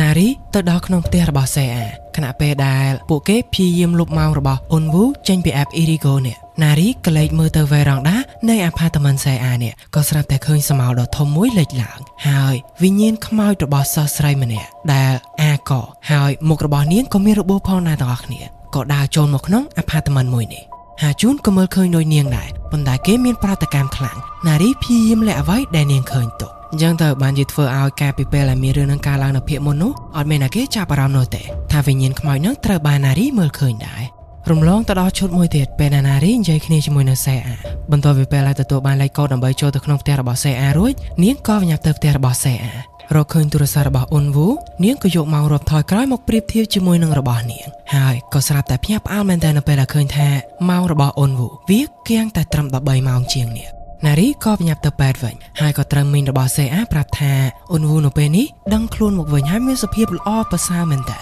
ណារីក៏វិញ្ញាប់ទៅបន្ទោរបស់សេអាសម្រាប់ដើម្បីនិយាយជាមួយសេអានៅពេលទៅដល់អត់ឃើញសេអានោះទេពីព្រោះថាសេអាត្រូវបានហាជូននាំទៅជួបបងស្រីរបស់គេបាត់ហើយដែលណារីមើលឃើញតែក្តារដែលសេអាបានសរសេរឈ្មោះនិងថ្ងៃខែឆ្នាំកំណើតរបស់នាងតែប៉ុណ្ណោះដែលធ្វើឲ្យណារីដឹងថាអ៊ុនវូច្បាស់ជាមានសភាពល្អប្រសើរមកវិញដោយសារតែសេអានឹងបានធ្វើការបួងសួងឲ្យគេមិនខានទេណារីក៏ចាប់ផ្ដើមយកម៉ោងទាំងអស់ហ្នឹងមកបោកដកគុណចែកដើម្បីវិភាគហើយនាងក៏រកឃើញថាបើសិនជាម៉ោងនៅក្នុង app Irigo របស់យើងនឹងចាប់ផ្ដើមរាប់ថយក្រោយហើយមានបំណងប្រាថ្នានរណាម្នាក់ផ្សេងទៀតបានសម្រេចម៉ោងនៅក្នុង app Irigo អ្នកនោះចាប់ផ្ដើមរាប់ថយក្រោយដែរម៉ោងរបស់យើងវានឹងគៀងតែត្រឹមនឹងសិនរហូតទាល់តែម្នាក់នោះម៉ោងរាប់ថយក្រោយអស់ម្នាក់នឹងស្លាប់បាត់ទើបម៉ោងរបស់យើងដើរបន្តទៀតអញ្ចឹងណាបងប្អូនបានជាម៉ោងរបស់ណារីគៀងនៅត្រឹម20ម៉ោងជាងនេះគឺដោយសារតែម៉ោងរបស់នាងចាប់ផ្ដើមរាប់ថយក្រោយបានតែ2ម៉ោងជាងទេបំណងប្រាថ្នារបស់អ៊ុនវូបានសម្រេចហើយម៉ោងរបស់គេចាប់ផ្ដើមរាប់ថយក្រោយអញ្ចឹងទៅបានជាធ្វើឲ្យម៉ោងរបស់នាងចាប់ផ្ដើមគៀងណារីក៏ទៅសេអាប៉ុន្តែទៅសេអាអត់មានណាគេលើកនោះទេដោយសារតែនៅពេលហ្នឹងសេអាកំពុងតែជាប់នៅក្នុងពិភពងងឹតនាងទៅហាជូនប៉ុន្តែហាជូនក៏ចុចបត់ទូរស័ព្ទរបស់នាងដូចគ្នាដោយសារតែគេនៅពេលនេះបារម្ភអំពីសេអាខ្លាំងមែនតើអត់មានអារម្មណ៍និយាយទូរស័ព្ទជាមួយនរណាគេនោះទេណារីក៏សរសេរសារទៅកាន់សេអាថានាងដឹងអំពីវិធីដែលធ្វើឲ្យម៉ោងរាប់ថយក្រោយរបស់ app Irigo នោះអាចជាបណ្ដោះអាសន្នហើយនាងក៏មានរឿងចង់សារភាពផងដែរគឺនាងបានបួងសួងនៅក្នុង app Irigo នោះឲ្យយងវុកស្លាប់បំរុងនឹងចុចផ្ញើទៅសេអាស្រាប់តែទូរស័ព្ទរបស់អ៊ុនវូទទួលបានសារមួយពីសេអាមកវិញដោយនៅក្នុងសារហ្នឹងសេអានិយាយថានាងរកឃើញវិធីដើម្បី stop ម៉ោងរបស់ app Irigo នោះហើយប៉ុន្តែបងកុំប្រាប់វាឲ្យណារីដឹងណាពួកយើងរស់តែគ្នាយើងបានហើយណារីផ្ញើសារទាំងកំហឹងក្នុងទូរស័ព្ទរបស់អ៊ុនវូនេះទៅកាន់សេអាវិញថាតើពួកយើងអាចបញ្ឈប់វាបានដោយរបៀបណានាងក៏ទទួលបានសារពីសេអាតបមកវិញថាចាំជួបផ្ទាល់ចាំនាងប្រាប់ដោយណារីអត់ដឹងនោះទេថា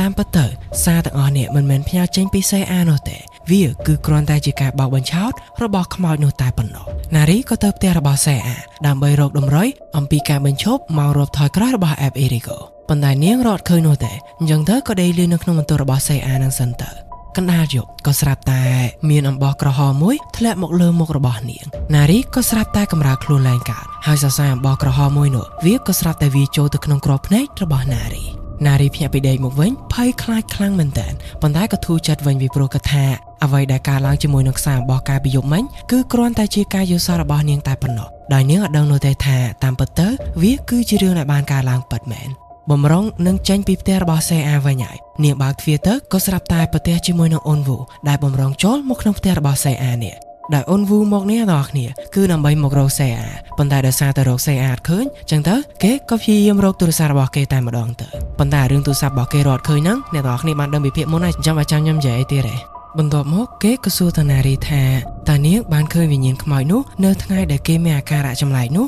ដោយតែគេដែរមែនពីព្រោះថាបើតាមវីដេអូដែលនាងថតឲ្យគេមើលនេះគឺនាងថតហាក់បីដូចជាមានមនុស្ស2នាក់នៅក្នុងហ្វ្រេមទូរស័ព្ទនឹងអញ្ចឹងទាំងដែលមនុស្សធម្មតាមើលឃើញតែមួយនោះទេណារីក៏ព្យាយាមប្រកែកថានាងអត់ឃើញអីនោះទេចេញពីផ្ទះរបស់សេអាវិញអូនវូក៏ទៅកន្លែងទូរស័ព្ទដើម្បីឲ្យអ្នកជំនាញឆែកមើលទីតាំងទូរស័ព្ទរបស់គេឆែករកឃើញថាវានៅក្នុងអគារអាផាតមិនម្ដុំដែលណារីរស់នៅ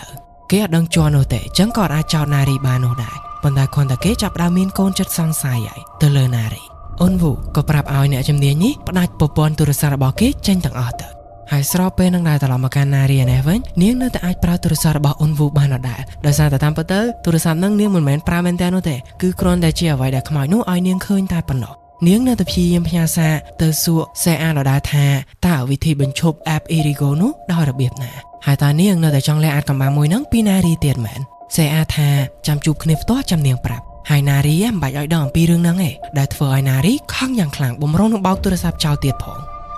មកដល់ឈុតជប់អូនវូក៏សុំឲ្យណារីទៅសាលាជាមួយគេដោយលើកហេតុផលមកថាគេមានរឿងម្យ៉ាងដែលចង់ឆែកនៅសាលារៀនអូនវូក៏នាំណារីចូលមកក្នុងការិយាល័យរបស់កលេនឧបថាសាលាពីព្រោះមានព័ត៌មានសាមញ្ញចំនួនដែលគេចង់ឆែកមើលមកស្ទុះពួកគេក៏រកឃើញសិស្សស្រីម្នាក់ដែលមានឈ្មោះថា Kwon Siwon បានស្លាប់នៅសាលាដោយសារតែមានរបួសត្រង់កហើយអាយ៉ាមកដល់ត្រង់ថ្ពាល់របស់នាងគ្រាន់តែអានប៉ុណ្ណេះអូនវូក៏ដឹងថា Kwon Siwon នេះហើយគឺជាខ្មោចដែលយាយីគេកាលពីថ្ងៃមុននោះឃើញថាណារីហាក់បីដូចជាចាប់អារម្មណ៍ជាមួយនឹងព័ត៌មានរបស់ Kwon Siwon នេះដែរអូនវូក៏សួរទៅកាន់ណារីម្ដងទៀតថានៅថ្ងៃនោះក៏នាងបានឃើញវិញ្ញាណខ្មោចនឹងដែរមែនអត់ជប់កុហកគេទៀតណារីក៏ស្រាប់តែដកកំបិតចេញមកនិងស្រែកគំរាមទៅកាន់អូនវូថាកុំឲ្យគេមកក្បែរនាងឲ្យសោះអំបោះក្រហមមួយទៀតក៏ធ្លាក់មកលើរាងកាយរបស់ណារីហើយវាក៏ចូលទៅក្នុងភ្នែករបស់ណារីម្ដងទៀតដែលធ្វើឲ្យភ្នែករបស់ណារីនៅពេលនេះឡើងក្រហមប៉ាំងមកចំហៀងនៅខាងក្រៅឯនេះវិញបែងវូលដែលកំពុងតែរងចាំក្នុងឡានមើលទៅកាន់ឧបករណ៍របស់គេវាក៏ស្រាប់តែវិលយ៉ាងខ្លាំងដែលមានន័យថានៅចិត្តនេះមានវិញ្ញាណអាក្រក់លេចឡើងមកហើយគេក៏បញ្ញាប់ចូលទៅក្នុងសាលានឹងដែរស្របពេលនឹងត្រឡប់មកកាន់ណារីវិញនាងក៏ចាក់អូនវូចំស្មាហើយភ្នែករបស់នាងក៏ប្រែទៅជាបែបនេះស្តៀងពេលដែលសេអាការពិភាក្សាមុននោះដែរដល់គ្នាហើយណារីក៏រត់ចេញពីទីនេះបាត់អូនវូនៅពេលដែលរត់ទៅតាមដែរគេបើកទ្វារកញ្ចក់នេះអត់បាននោះទេហាក់បីដូចជាវិញ្ញាណខ្មោចនោះខាំងអត់ឲ្យគេបើកបានអញ្ចឹងបែងវល់តាមពិតទៅគេចង់រត់ចូលមករកសេអានិងប្អូនថ្លៃរបស់គេតែប៉ុណ្ណោះប៉ុន្តែនៅពេលដែលលើអូនវូស្រែកលោឡាអីបែបហ្នឹងគេក៏រត់ទៅមើលកន្លែងអូនវូមុនសិនអូនវូគេព្យាយាមយកបំពង់ប្លុតអគ្គិភ័យនេះមកវាយទ្វារកញ្ចក់ហ្នឹងដើម្បីចេញទៅតាមណារីទៀតប៉ុន្តែវាយអត់បែកនោះទេហើយភ្លាមនោះវិញ្ញាណខ្មោចរបស់ Kwon Siwon គឺជាវិញ្ញាណខ្មោចដែលមានរបួសត្រង់កហើយនឹងត្រង់ថ្ពាល់ណាដល់គ្នាក៏បានលេចឡើងអូនវូព្យាយាមរត់ឡើងទៅជាន់លើប៉ុន្តែគេស្រាប់តែត្រឡប់មកដល់ជាន់ផ្ទាល់ដីនេះវិញដដែល Kwon Siwon ក៏កាច់រាងកាយរបស់គេលែងឲ្យកម្រើកបានបន្ទាប់មកក៏បញ្ជាអូនវូប្រើប្រាស់កញ្ចក់ដៃដ៏ស្រួយរបស់ខ្លួនឯងយកមកអាកខ្លួនឯងដែលកញ្ចក់ដៃវាមិនមុតដូចកបិតទេដល់គ្នាអញ្ចឹងនៅពេលអាទៅវាគ្រាន់តែអាលាត់បន្តិចតែប៉ុណ្ណោះប៉ុន្តែនៅពេលអាម្ដងជា2ដងជា3ដងវាក៏ចាប់ផ្ដើមចេញឈាមហើយខ្ញុំគិតថាបើសិនជាអាកាន់តែច្រើនទៅវាក៏នឹងអាចមុតបង្កគ្រោះថ្នាក់ដែរភ្លាមនោះបែងវល់ក៏គប់កំបិតមួយនេះមកដែលធ្វើឲ្យដាច់ការបញ្ជារបស់វិញ្ញាណខ្មោចនឹងហើយគេក៏រត់បំបុកទ្វារកញ្ចក់នេះដែលធ្វើឲ្យវាបែកខ្ទាតកំទេចយ៉ាងច្រើនតែម្ដងភ្លាមនោះឧបករណ៍មើលវិញ្ញាណខ្មោចដែលនៅជាប់កំបិតនេះវាក៏ចាប់ដើមវិលយ៉ាងខ្លាំងម្ដងទៀតហើយគ្រាប់កញ្ចក់មួយវាក៏ស្រាប់តែត្រូវបានវិញ្ញាណខ្មោចនឹងប្រើឲ្យខ្ទាតចូលមកកាន់ភ្នែករបស់បែងវល់ក៏ដកកន្ទិចកញ្ចក់នឹងចេញវិញទាំងឈឺចាប់ ហើយឈាមក៏ចាប់ផ្ដើមហូរស្រក់ជាច្រើនមកលើប្រស្រីភ្នែករបស់គេដោយភ្នែកធម្មតារបស់គេតគ្នាគឺអត់ដែលមើលវិញ្ញាណខ្មោចអីឃើញនោះទេគេដឹងអំពីវិញ្ញាណខ្មោចនៅទីណាគឺដោយសារតែឧបករណ៍មួយនេះតែប៉ុណ្ណោះប៉ុន្តែដល់ពេលដែលមានឈាមហូរកាត់ភ្នែករបស់គេបែបនេះគេក៏ស្រាប់តែអាចមើលឃើញវិញ្ញាណខ្មោចនោះសួស្តីដល់គ្នាស្វាគមន៍មកកាន់ Ice នេះគឺជាភាគទី6របស់រឿង If Wishes Could Kill ភាគនេះចាប់ផ្ដើមឡើងដោយយើងសម័យទៅកាន់អតីតកាលវិញគឺទៅស្វែងយល់អំពីដើមកំណើតរបស់ App Erigo ដែលយើងមកស្គាល់មិត្តភក្តិស្រីៗពីរនាក់នេះម្នាក់នេះឈ្មោះថា Do Hae-young និងម្នាក់ទៀតមានឈ្មោះថា Kwon Si-won Do Hae-young យើងអត់ដឹងនោះទេថាហេតុអីក៏នាងជាក្មេងអនាថាប៉ុន្តែសប្តាហ៍ថ្ងៃនេះនាងរស់នៅក្នុងអគារដែលគេទុកចោលមួយចំណែក Kwon Si-won វិញនាងគឺជាក្មេងកំព្រាឪពុកនាងមានម្ដាយម្នាក់ដែលមានឈ្មោះថា Opsun ហើយគាត់គឺជាគ្រូមន្តអាគមប៉ុន្តែតាំងពីពេលដែលឪពុករបស់នាងស្លាប់មកពាក្យចចាមអារាមក៏ចាប់ផ្ដើមលេចឡើងថាម្ដាយរបស់នាងគឺជាអ្នកដែលធ្វើអំពើឲ្យឪពុករបស់នាងស្លាប់នាងក៏ចាប់ផ្ដើមកើតចិត្តស្អប់ម្ដាយនាងពីមួយថ្ងៃទៅមួយថ្ងៃហើយរហូតដល់ថ្ងៃមួយនាងក៏សម្រេចចិត្តរត់ចេញពីផ្ទះទៅរស់នៅក្នុងអគារបោះបង់ចោលជាមួយនឹង Do Hae-young តែម្ដង Si-won តែងតែហាម Hae-young ថាអត់ឲ្យទៅពាក់ព័ន្ធស្និទ្ធស្នាលជាមួយនឹងម្ដាយរបស់នាងនោះទេ Hae-young ព្យាយាមធ្វើតាមដែរប៉ុន្តែនៅថ្ងៃមួយពេលដែលនាងមានភ្នែកក្រហមទៅពេទ្យអត់បាត់បែបនេះនាងក៏សម្រេចចិត្តទៅរក Opsun ដែលជាម្ដាយរបស់ Si-won នេះដើម្បីឲ្យគាត់ជួយដោះស្រាយឲ្យគាត់ថា Hae-young ត្រូវអំពើរបស់គេហើយតែកំភៃអីអានឹងវាទូចតាចឯងគាត់ធ្វើតាមមកផ្លិចហើយឯងដែលគាត់គ្រាន់តែឲ្យនាងបៀមទឹកបន្ទាប់មកយកសណ្ដែកក្រហមនេះទៅស្អំភ្នែករបស់នាងគាត់ឲ្យនាងខ្ជាក់ទឹកចូលមកក្នុងផ្ដិលនេះវិញហើយក៏យកសណ្ដែកក្រហមចាក់ចូលទៅក្នុងផ្ដិលហ្នឹងបិទគម្របពីលើហើយក៏យករូបត្រីខ្លួន3ក្បាលមួយនេះយកមកគ្របពីលើផ្ដិលហ្នឹងបន្ទាប់មកក៏យកដីគោលមួយដាក់ឲ្យចំភ្នែកត្រីនេះហើយគាត់ក៏យកញញួរមកដំដីគោលឲ្យត្រូវភ្នែកត្រីហ្នឹងហើយភ្លាមនោះភ្នែករបស់ Se-young ក៏ស្រាប់តែប្រែមកជាធម្មតាវិញតែជាបន្ទាប់ពេលដែលមិត្តភក្តិពីរនាក់នេះទៅរៀនដើរទៅជិតដល់ចំណតឡានក្រុងហើយស្រាប់តែ Hae-young គាត់ក៏ឲ្យមិត្តរបស់នាងដើរទៅហើយពីព្រោះថាក្រាស់ដែលនាងលួចស្រឡាញ់កំពុងតែឈរនៅទីហ្នឹងនាងអត់ហ៊ានទៅជិតនោះទេពីព្រោះថាអៀនពេកដែលនាងលួចស្រឡាញ់គេតែម្នាក់ឯងនាងយូរដែរហើយអត់ដែលហ៊ានប្រាប់នរណាគេទាល់តែសោះសូម្បីតែ Si-won នេះទៅពេលនេះ Si-won ដឹងនាងក៏សុំអង្វរឲ្យ Si-won លេអាចកំបាំងឲ្យនាងវិញផង Si-won ថានាងព្រមប៉ុន្តែ Hae-young ក៏ត្រូវតែលេអាចកំបាំងដែរនាងមានម្ដាយជាគ្រូមន្តអាគមកុំឲ្យអ្នកដទៃដឹងផងដែរពីព្រោះថា Si-won នេះចង់លេខអត្តសញ្ញាណដែលពាក់ព័ន្ធជាមួយនឹងមន្តអាគមអីអត់ឲ្យមករួមថ្នាក់របស់ពួកគេដឹងនោះទេនៅពេលដែលទៅដល់សាលារៀនយើងក៏ឃើញថា Si-won គឺជាសិស្សបកាយមែនតើពិសេសគឺខាង programming តែម្ដងដោយនៅពេលនេះខាងសាលាកំពុងតែរៀបចំប្រកួតឲ្យសិស្សធ្វើ app នៅក្នុងក្រុមរបស់ Si-won នឹងមានសមាជិក4នាក់នាងខ្លួនឯងម្នាក់ទៀតគឺ Ki-tae ក្រាស់របស់ Hae-young នឹងបន្ទាប់មកទៀតគឺ Hae-jin នារីដែលយើងបានឃើញកាលពីភាគមុនហ្នឹងបងប្អូនគ្នាហើយចុងក្រោយគឺ Dong-jae បរិះដែលបានស្លាប់កាលពីភាគមុនដែរហ្នឹងបងប្អូនគ្នាចេញពីរៀននៅថ្ងៃនេះ Si-won អត់ទាន់បានមកផ្ទះជាមួយនឹង Hae-young នោះទេដោយសារតែនាងត្រូវទៅធ្វើ assignment សម្រាប់ការបង្កើត app នេះបន្តអញ្ចឹង Hae-young ផ្ដើមមកផ្ទះតែម្នាក់ឯងនៅតាមផ្លូវនាងក៏ជួបជាមួយនឹងអ្នកស្រី Opsun គាត់ក៏បបួលឲ្យនាងទៅលេងផ្ទះរបស់គាត់ប៉ុន្តែដោយសារតែ Hae-young ទើបនឹងត្រូវបាន Si-won ហាមកុំឲ្យទៅពាក់ព័ន្ធជាមួយនឹងម្ដាយរបស់នាងនាងក៏ប្រកែកថាអត់ទៅប្រហែលជាអ្នកស្រី Opsun នេះធ្វើល្បិចអីឲ្យមើលទៅគាត់ក៏ដួលប្រាវបាយរបស់របរដែលគាត់កាន់នេះអស់រលីងតែម្ដង Hae-young អាណិតពេកនាងក៏សម្រេចចិត្តជូនគាត់ទៅផ្ទះតែម្ដងទៅនៅពេលទៅដល់ទីនោះគាត់ក៏ឲ្យ Hae-young ចូលទៅក្នុងបន្ទប់អាសនៈរបស់គាត់ដោយវាគឺជាបន្ទប់សម្ងាត់ដែល Bang Wol បានរកឃើញកាលពីប្រហែលភាគមុនហ្នឹងបងប្អូននៅក្នុងនេះវាសុទ្ធតែរូបព្រះចម្លាយខុសគ្នាជាច្រើនហើយចំពោះនៅលើពិដាននេះវិញវាគឺជារូបចម្លាក់ដែលត្រូវចងភ្ជាប់ជាមួយនឹងកអ្នកស្រី Opsun ក៏មកបញ្យល់ Hae-young ថារូបទាំងអស់នេះគេហៅថា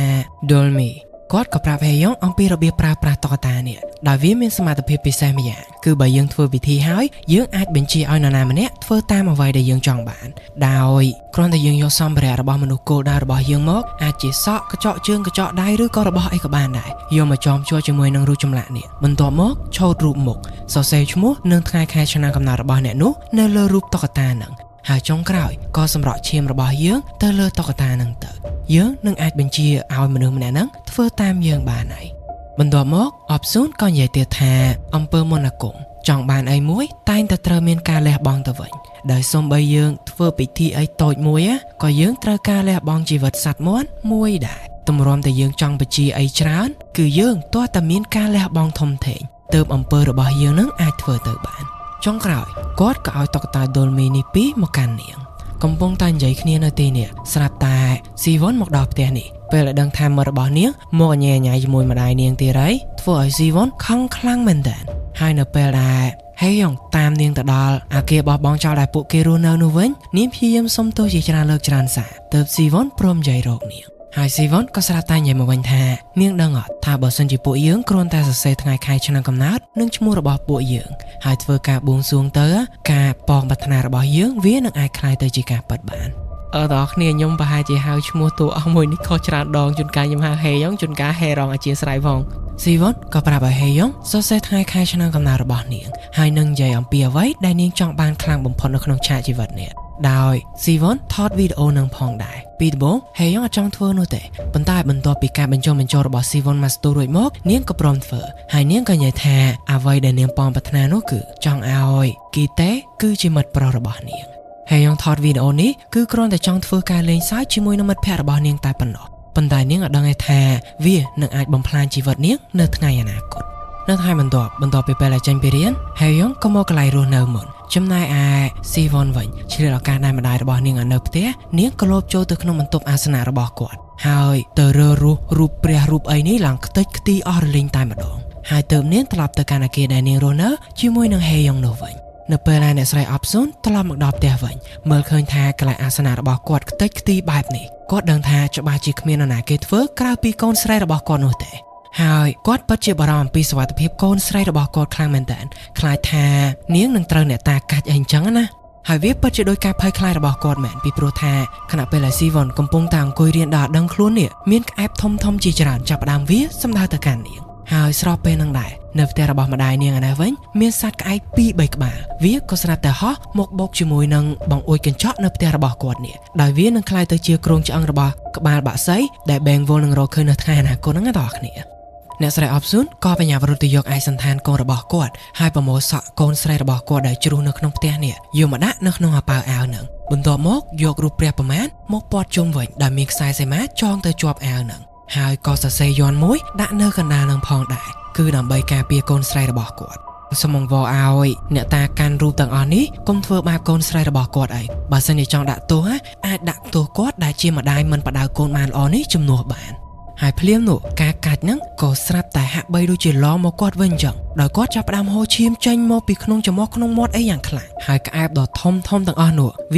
ាក៏ស្រាប់តែវាបកក្រោយលែងទៅធ្វើអីស៊ីវ៉ុនវិញបន្ទាប់មកអ្នកស្រីអបស៊ុនទាំងតដាប់តដួសនេះគាត់ក៏បញ្ញាប់យកឯកសណ្ឋានមួយទៀតរបស់កូនស្រីគាត់ដែលមានភ្ជាប់ជាមួយនឹងរូបថតនាងថតជាមួយនឹងហេយ៉ុងនេះយកទៅកប់នៅក្រោយផ្ទះនៅព្រឹកបន្ទាប់ពេលហេយ៉ុងដើរទៅរៀនដើរកាត់ផ្ទះអ្នកស្រីអបស៊ុននេះឃើញបើកទ្វារចោលនាងក៏ចូលទៅមើលមកផ្លែតហើយឃើញអ្នកស្រីអបស៊ុននេះកំពុងតែតដាប់តដួសនៅក្រោយផ្ទះរបស់គាត់អ្នកស្រីអបស៊ុនក៏បញ្ញាប់រត់មករកហេយ៉ុងនិងប្រាប់នាងថាកូនស្រីរបស់នាងក៏ប្រហែលជាកំពុងតែស្ថិតនៅក្នុងគ្រោះថ្នាក់ដែរដើម្បីជួយឲ្យនាងអាចផុតពីគ្រោះថ្នាក់បានគឺហេយ៉ុងត្រូវសន្យាជាមួយនឹងគាត់រឿងមួយគឺនាងត្រូវយកយ័ន្តមួយនេះលួចយកទៅដាក់នៅក្នុងកាតាបរបស់ស៊ីវ៉ុនដោយកុំឲ្យនាងដឹងដាច់ខាតហេយ៉ុងក៏ព្រមជួយប៉ុន្តែនាងក៏និយាយទៅកាន់អ្នកស្រីអបស៊ុនវិញផងដែរថាគាត់គួរតែទៅពេទ្យមើលថែខ្លួនសិនដែរទៅគាត់ក៏កុហកនាងមកវិញថាកុំភ័យអីគាត់បកកែមុនអាគមគាត់ធ្វើតាន់តិចគាត់នឹងជាដូចដើមវិញហើយគ្រាន់តែបញ្ញាប់យកវាទៅដាក់ឲ្យកូនស្រីរបស់គាត់គាត់នឹងបានធូរចិត្តហើយដល់ពេលដែលហេយ៉ុងចាក់ចេញពីទីនេះបានតែមួយផ្លែតតែប៉ុណ្ណោះ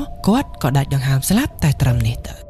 នៅពេលទៅដល់សាលារៀនហេយ៉ុងបំរុងនឹងទៅប្រាប់រឿងដែលបានកើតឡើងទៅលើអ្នកស្រីអបស៊ុននេះឲ្យស៊ីវ៉ុនដឹងប៉ុន្តែដោយសារតែស៊ីវ៉ុននៅពេលហ្នឹងកំពុងតែនិយាយជាមួយនឹងសិស្សផ្សេងអត់ទៅណានាងក៏អត់ទាន់ហ៊ានប្រាប់បន្តិចក្រោយមកក៏ដល់ម៉ោងចូលរៀនដែលធ្វើឲ្យហេយ៉ុងនៅតែអត់ទាន់មានឱកាសយកយ័ន្តនេះទៅដាក់នៅក្នុងកាតាបរបស់ស៊ីវ៉ុនដដែលនាងរងចាំរហូតដល់ម៉ោងចេញលេងសៅដតីទៀតនោះគ្នាចេញអស់នាងក៏លបយកយ័ន្តនេះយកទៅដាក់ប៉ុន្តែជាអកុសលខ្លាំងមែនតើដោយសារតែស៊ីវ៉ុនហើយនឹងហេជីនដើរចូលមកដល់ក្នុងថ្នាក់នេះវិញឃើញបែបនេះស៊ីវ៉ុនខឹងយ៉ាងខ្លាំងនាងក៏ហាយយ័ន្តនឹងគាត់ចោលហើយតែហេយ៉ុងយ៉ាងខ្លាំងហើយមកដល់កន្លែងនេះបងប្អូនធ្វើឲ្យហេជីនគិតថាហេយ៉ុងគឺជាកូនគ្រូមន្តអាគមអញ្ចឹងទៅបានជាការពីប្រហែលភាគមុនហ្នឹងយើងច្រឡំខ្វន់ស៊ីវ៉ុនហើយនឹងដូហេរ៉ុងអ្នកណាគឺជាកូនគ្រូអាគមអីឡើងពេញហ្នឹងគឺដោយសារតែអញ្ចឹងនឹងឯងស៊ីវ៉ុនលើកនេះខឹងជាមួយនឹងហេយ៉ុងខ្លាំងមែនតើអញ្ចឹងទៅនាងក៏សម្រេចចិត្តចង់សងសឹកជាមួយនឹងហេយ៉ុងវិញហើយដោយសារតែគីតេគេគឺជាមនុស្សដែលអត់បានជួយអីទាល់តែសោះនៅក្នុង assignment បង្កើត app នោះអញ្ចឹងទៅនាងក៏ប្រើគេឲ្យធ្វើរឿងម្យ៉ាងឲ្យនាង ดาวซีวอนลบจากวิดีโอได้เฮยองบวงสรวงเอากีเตสลายเนียงนั้นเอาแต่เซอร์ในขนมถนัดนี้บานเหมือบังตัวหมกกีเตก็ดาวหมกบายเนียงหายาแท้เกออดโยกใส่โดยจีเนียงโนเตบนตัวหมกเกก็เตะเนียงอย่างคลั่งตายมาดองเพลียนโนเฮยองก็เติร์นนามโยกพลายชมูระบกีเตดาวถนัดทัวร์ไอกีเตจับบอกบายเนียงจมวยนังตกตายมาดองเนเปเนี่ยเฮยองชื่อเพลกายพองเพลจัดขมาเกชื่อจับได้มัดกบาเตียก็รถจังไปตีในบัตเตอร์เป็นหมกดาวเตระบาเนียงวันเนียงก็สำหรับจัดทัวร์ดอลมีปีมวยคือสำหรับกีเตหายมวยเตียคือสำหรับซีวอนดามใบซองสเตนังเอาไว้ได้ปุเกบานทัวร์ด่านเนียงได้เนียงยกพลายชมูระบากีเตนี้ยกหมกทัวร์จีดอลมีระบาเกจำนายซีวอนวันเนียงปราสระบาซีวอนเฮยองก็จองดอลมีตั้งปีนั้นจวบจิมวยนังดองถอดบนตัวหมกเนียงก็โยกกับบัตเตอร์โชว์ในเลือกระดาเนี่ยสเซชมัวนั่งทายคายชนะกำนาระบาเนียงไฮเนียงก็จับดามถอดวิดีโอในขนมแอปอีริโกได้นี้คือเชียร์ไว้ในบ้านการลางกายไปดามเพมวยหน้าต่อเนี่ยนี่แท้ตาในต่อเนี่ยเจือดบาสันจีเยื้องกรอนแต่สเซชมัวนั่งทายคายชนะกำนาระบาเยื้องไฮทอวิดีโอยังอัมพีมนอพัฒนาระบาเยื้องในขนมแอปเนี่ยวินั่งไอเอาคลายเตอร์จีการปัดบานขยมจองบวงสรวงในต่อเนี่ยสลับบนตัวหมกเฮยองก็อากอสำหรับโคลนไอเนื้อมกตุรศัพท์ในตายมาดองเชียมระบาเนียงก็เตี้ยเตอจอมตุรศัพท์หายก็จอมโดนมีแต่งปีนุพองได้ในเปลเนี่ยวิญญาณจองกำพังระบาเฮยองจับดาวเมียนอัตโปไหลอย่างเนี้ยก็อัพโหลดวิดีโอโคลนไอสำหรับโคลนนี้เนื้อขนมแอปอีริโกหนึ่งในเปลแหละดังแบบหนึ่งซีวอนหนึ่งกีเต้พายคลางเหมือนแต่ไปโปรทาแอปเนี่ยปุเกจัดยกเตอประกวดเหมือนแต่ไหนบาสันจีน่าเตยเคยเตอวิ่งหนึ่งจับมันแค่เนี่ยปุเกตั้งปีเนี่ยนี่ก็เป็นยาโปรเตอร์สลายอย่างเหลือดังใบล็อกอินโจตัวขนมเซิร์ฟเวอร์ระบาสลาลบวิดีโอมวยนังเจ้าให้ต่อเนี่ยโดยซาตาซีวอนประกาศแอปนั้นโยเซิร์ฟเวอร์ระบาสลาโยมาปรายังเตอเป็นอัปโหลดไฟล์ไอโจตัวขนมแอปอีริโกนั้นเวียก็โจตัวขนมเซิร์ฟเวอร์สลาได้จังเตอบางจียังเคยเตียงคอมพิวเตอร์ระบาเนี่ยครูไกลานั้นเวียมีโหลดล็อกอินโดยแอปอีริโกนั้นโดยซาตาปุเกปราเซิร์ฟเวอร์ตัวมวยโอเคต่อใส่เรื่องยังเตี้ยซีวอนตัวดาวสลายหมดเนียงก็ล็อกอินโจตัวขนมเซิร์ฟเวอร์นู้นำไปลบวิดีโอโน้จังปัญหาลบอัดบานโน้แต่เวียก็ตลอดเอร์เรอร์หมกระหดซีวอนสำหรับจะแท้บานลบอัดบานนะเนียงบอมพลายเซิร์ฟเวอร์นั่งเจ้าตายมาดองเตอจังเตอเนียงก็โจตัวขนมบรรทุกเซิร์ฟเวอร์ดำไปบัดปราดเจ้าต่างออกขนมบอมน้องช่างเอามาสนีหรือลดก็เอาเมียนนาเก้เคยวิดีโอหนูปัญหามันทายเนียงกัดปราดออนโน้แต่ก็เนื้อเมียมาสนเซิร์ฟเวอร์มวยดำนาการได้หายเพลียมหนูวิดีโอในการสำหรับครัวระบาเฮยองก็สลับแต่เล็กล้างเนื้อเป็นบรรทุกเซิร์ฟเวอร์ในตายมาดองเพลียมนู้อำเภอโดลมิก็จับดำนาการกีแต่ได้กำปงแต่พีมรถเตอร์สลายยังเลือนเนี่ยเก๊ก็สลับแต่รถด่วนหายเก๊ก็สลับแต่เงือหมกวันหักใบโดยจะมีกำลังเอาไว้มุ้ยตีนเก๊เงือหมกวันจังบนตัวหมกเก๊ก็โยกอำบายกาวโยกหมกอากอสำหรับคล้วนเนื้อก่อนดาเพลในตายมาดองหาจมบัวซีวอนวิ่งก็โดยขเนียเนี้ยก็โยกอำบายกาวในกระบายนุอากอสำหรับคล้วนไอโดยขเนียปัญหาได้มาคางเตียระบานี้พีเอ็มตกยังเติบบานยึดเฟื่อเอาได้อากอคล้วนไอนูเวเร่ล่างหมกเมียนระบุเราให้ตรังตัวระบาเนียแบบเนี่ยหากมาปีนั้นก็ต่อขเนียมันเนี้ยมีระบบแต่ตรังกอแต่จำนายมันตีนมีระบบตรังกอให้ตรังตัวเตียคือซีวอนหนึ่งไอหายมุนไปหลายซีวอนสลับเนียงปัจจัยกระเมนแต่ต่อขเนียเนียงกับบานเซชมูนั่งคล้ายชนะกำนาระบาคลวนไอหายยกแอปอีริโกระบาเนียงมกถอดดำใบเฟื่อแกบวงสรวงแท้จะไปเป็นในต่อเตอร์นนาส้มในขนมแอปเนี่ยบนนอนพัฒนาระบาปุเก้นั่งคลายเตอร์จีการปัดแมนปนใต้มาภัยบุญมังกรายบนดอไปเป็นบนนอนพัฒนาระบาปุเก้บานสำรัดปุเก้นึ่งเตอร์เอาดำลายหมอแอปนี้เว้นได้ประโดนึงจีเวิร์ดระบาปุเก้สุดท้ายต่อเนียสวากรรมการไอซ์นี่คือจีเพย์บรรจาระบาเรื่อง If Wishes Could Killเพนนี้จับนำลางดาวแบงวอลและเพนเนี่ยไอปราบในได้เมระบบระบาเกนี่ดำใบมือวิญญาณขมอยเคยหายกรอนแต่เคยแทวิญญาณขมอยมวยในบัดเก๋ก็สลับแต่นักเคยแทวิจบาจีเตอร์เฟอร์บับเสียนังหาจูนมันแค่เนี่ยก็วิญญาณนอมอุนวุรตติโนสระเป็นหลังได้หาจูนให้นังเสียก็นอกนี้จันไปออฟฟิศระบาในครูไกลานุวัยปันไดปุเก้ก็ตระบานนารีหมกสเตปเพลนารีก็ยกได้ติบนี้หมกไวเสียปันไดตระหาจูนยกได้ระบาเกเตอร์ได้เฟยได้ระบาเกตระระบุกูซ้ำได้เสียก็ชี้มันจอยนารีชอบเฟอร์เรื่องต่างอันนี้เตอปีโปรธาบนตัวปีเมอร์วิดีโอการบวงสรวงระบานารีรุ่ยมกนี้เดินแทนารีเฟอร์การบวงสรวงนั้นเหมือนจันไปจัดไอโนเตวิคือกรอนตาจีตรงเวอร์ดอลงงคลามวยได้เนียบานเฟอร์เนเปสวังให้นักการทุนตรอนมัดแพร่ระบาเนียงตายปนอเนียงสมองวอยนารีเตอร์จมวยปุเกเตอร์ปีโปรธาบองสลายระบาหาจุดนังอาจุยปุเกเอารุ่ยพอดปีกรถนาในบ้านนารีเมื่อเตอร์หากใบโดยจิตตุนจัดจ้องโจจมวยนังเซอาไว้ใหญ่ปันไดเพลียมหนูครูเนียงก็สลับแต่กัดแบบนี้ អូនវូនិងបែងវលរត់មកដល់ទីនេះបែងវលមើលឃើញថាណារីកំពុងតែត្រូវវិញ្ញាណខ្មោចរបស់ស៊ីវ៉ុនចូលឡៃចឹងទៅគេក៏គប់កំបិតមួយនេះសម្ដៅទៅកាន់នាងដែលធ្វើឲ្យនាងខ្ទាតយ៉ាងឆ្ងាយហើយក៏ត្រូវបានវិញ្ញាណខ្មោចមួយនេះវាអូសយកទៅបានបន្ទាប់ពីនេះ4អ្នកនេះក៏សម្រេចចិត្តថាទៅមន្ទីរពេទ្យសិនដើម្បីឲ្យពេទ្យមើលថែរបួសរបស់ហាជូតនិងបែងវលបន្ទាប់ពីពេទ្យចេញពីពេទ្យនេះវិញពួកគេក៏នាំគ្នាឆែកមើលវីដេអូដំបូងគេនៅក្នុង app Erigo យក metadata អំពីវីដេអូនឹងបានពួកគេក៏នាំគ្នាដាក់វាចូលទៅក្នុង Google Map ដើម្បីធ្វើដំណើរទៅទីតាំងមួយនោះរកទូរស័ព្ទពណ៌ក្រហមដោយខណៈពេលដែលកំពុងតែជិះឡាននេះពួកគេក៏តែទៅប្រាប់អំពីអ្វីដែលពួកគេរកឃើញឲ្យ Heston ដឹងផងដែរហើយ Heston ក៏ផ្ដាំមកវិញម្ដងទៀតថាអ្នកដែលមានសុវត្ថិភាពក្នុងការកាន់ទូរស័ព្ទនោះគឺមានតែសេអាម្នាក់តែប៉ុណ្ណោះពីព្រោះថានាងមានខ្សែអំបោះនេះនៅពេលដែលពួកគេធ្វើដំណើរយូរបន្តិចមកដល់ផ្លូវស្ងាត់មួយជីផ្អែកក៏ចាប់ផ្ដើមវិលវល់ញ៉ៃញ៉ៃពេញហ្នឹងហើយឧបករណ៍ចាប់ចំហាយខ្មោចនេះវាក៏ចាប់ផ្ដើមវិលយ៉ាងខ្លាំងផងដែរភ្លាមនោះឡានមួយដែលត្រូវបានគេចតចោលហ្នឹងដល់គ្នាវាក៏ស្រាប់តែដំណើរការដោយខ្លួនឯងចាប់ផ្ដើមរអិលធ្លាក់ទៅជម្រាលផ្លូវដែលវាទៅនឹងចំផ្លូវតែមួយតែម្ដងដែលឡានរបស់4នាក់នោះនឹងធ្វើដំណើរមកដល់ស្របពេលនឹងត្រឡប់មកកាន់4នាក់នេះវិញពេលដែលឡានពួកគេជិះចូលមកដល់ទីនេះគ្រាន់តែផុតបង្គោលភ្លើងមួយភ្លើងនោះក៏ស្រាប់តែដាច់ដែលធ្វើឲ្យបែងវលចាប់ផ្ដើមមានអារម្មណ៍អត់ល្អកាន់តែខ្លាំងហើយនៅពេលដែលគេជិះកាត់ផ្លូវបំបែកមួយនេះឃើញឡានមួយកំពុងតែធ្លាក់មកយ៉ាងលឿននេះគេរហ័សដែរតគ្នាចឹងក៏ជួនហ្គាឡានរបស់គេឲ្យកាន់តែលឿនដើម្បីឲ្យទៅមុខផុតឡានដែលធ្លាក់មកបំរុងនឹងបុកគេនេះហើយវាពិតជាអាចធ្វើឲ្យឡានមួយនេះគេចផុតពីការបុករបស់ឡានមួយនោះមែនប៉ុន្តែវាក៏ធ្វើឲ្យឡានរបស់ពួកគេទៅបុកជាមួយនឹងរបងនៅមុខនោះផងដែរបែងវលក៏ជាប់ពីលើឡាននឹងមុនគេបន្ទាប់មកក៏ហាជូនហើយភ្លាមនោះដែកនៅលើបង្គោលភ្លើងនេះវាក៏ស្រាប់តែដាច់ហោះសម្ដៅយ៉ាងខ្លាំងមកកាន់កន្លែងរបស់សេអាប៉ុន្តែសំណាងល្អមែនទែនពីព្រោះថាវាខុសនាងបន្តិច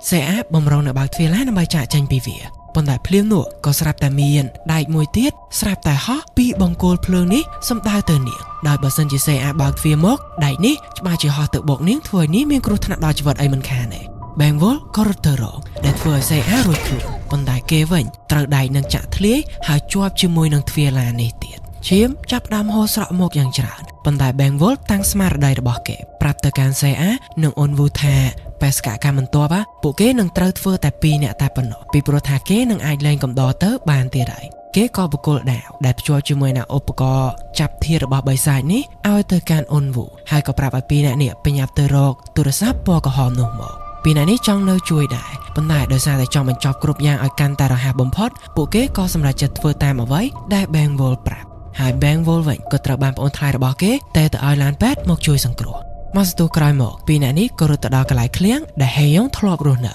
ហើយពួកគេពិតជាមើលឃើញបង្អួចដែលមានរូបឥន្ទនូនេះដូចក្នុងរូបថតនេះពិតមែនចង់ឡើងទៅជាន់ខាងលើប៉ុន្តែចណ្ដើរនៅខាងក្រៅនេះវាដាច់បាត់ទៅហើយចឹងទៅពួកគេក៏ចូលទៅខាងក្នុងដើម្បីរកចណ្ដើរឡើងទៅជាន់លើវិញហើយពួកគេពិតជាអាចរកឃើញមែនប៉ុន្តែវាត្រូវឲ្យពួកគេដើរកាត់ផ្លូវដ៏អត់រឹងមាំមួយនេះដើម្បីទៅដល់បន្ទប់ដែលមានបង្អួចរូបឥន្ទនូហ្នឹងដើរទៅជិតដល់បន្ទប់នឹងមែនតើហើយស្រាប់តែផ្លូវមួយនេះវាបាក់សេអានាងក៏សម្រេចចិត្តលោតហក់ចម្ងាយដើម្បីផ្លាស់ពីទីនេះទៅកាន់បន្ទប់មួយនោះហើយនាងប្រាប់ឲ្យអូនវូនៅទីហ្នឹងហើយពីព្រោះថាគេជាមនុស្សដែលអត់ប្រកែកខាងលោតចម្ងាយផងដោយនៅពេលដែលសេអាលោតទៅហ្នឹងវាក៏ធ្វើឲ្យដែកនៅម្ដុំនេះបាក់ទៅថែមទៀតដែលធ្វើឲ្យចម្ងាយពីកន្លែងដែលមិនទាន់បាក់ទៅដល់កន្លែងបន្ទប់នេះវាកាន់តែឆ្ងាយយ៉ាងទៅសេអាក៏សម្រេចចិត្តចូលទៅក្នុងបន្ទប់នោះតែម្នាក់ឯងទៅដល់ក្នុងហ្នឹងនាងក៏ឃើញទូរស័ព្ទហ្នឹងនៅក្នុងបន្ទប់នេះមែនមិនទាន់តែបានយកដៃទៅចាប់ទូរស័ព្ទហ្នឹងផងស្រាប់តែណារីលេចឡើងមកពីក្រោយនាងយកកំបិតមួយនេះចាប់ផ្ដើមវាយប្រហារមកកាន់នាង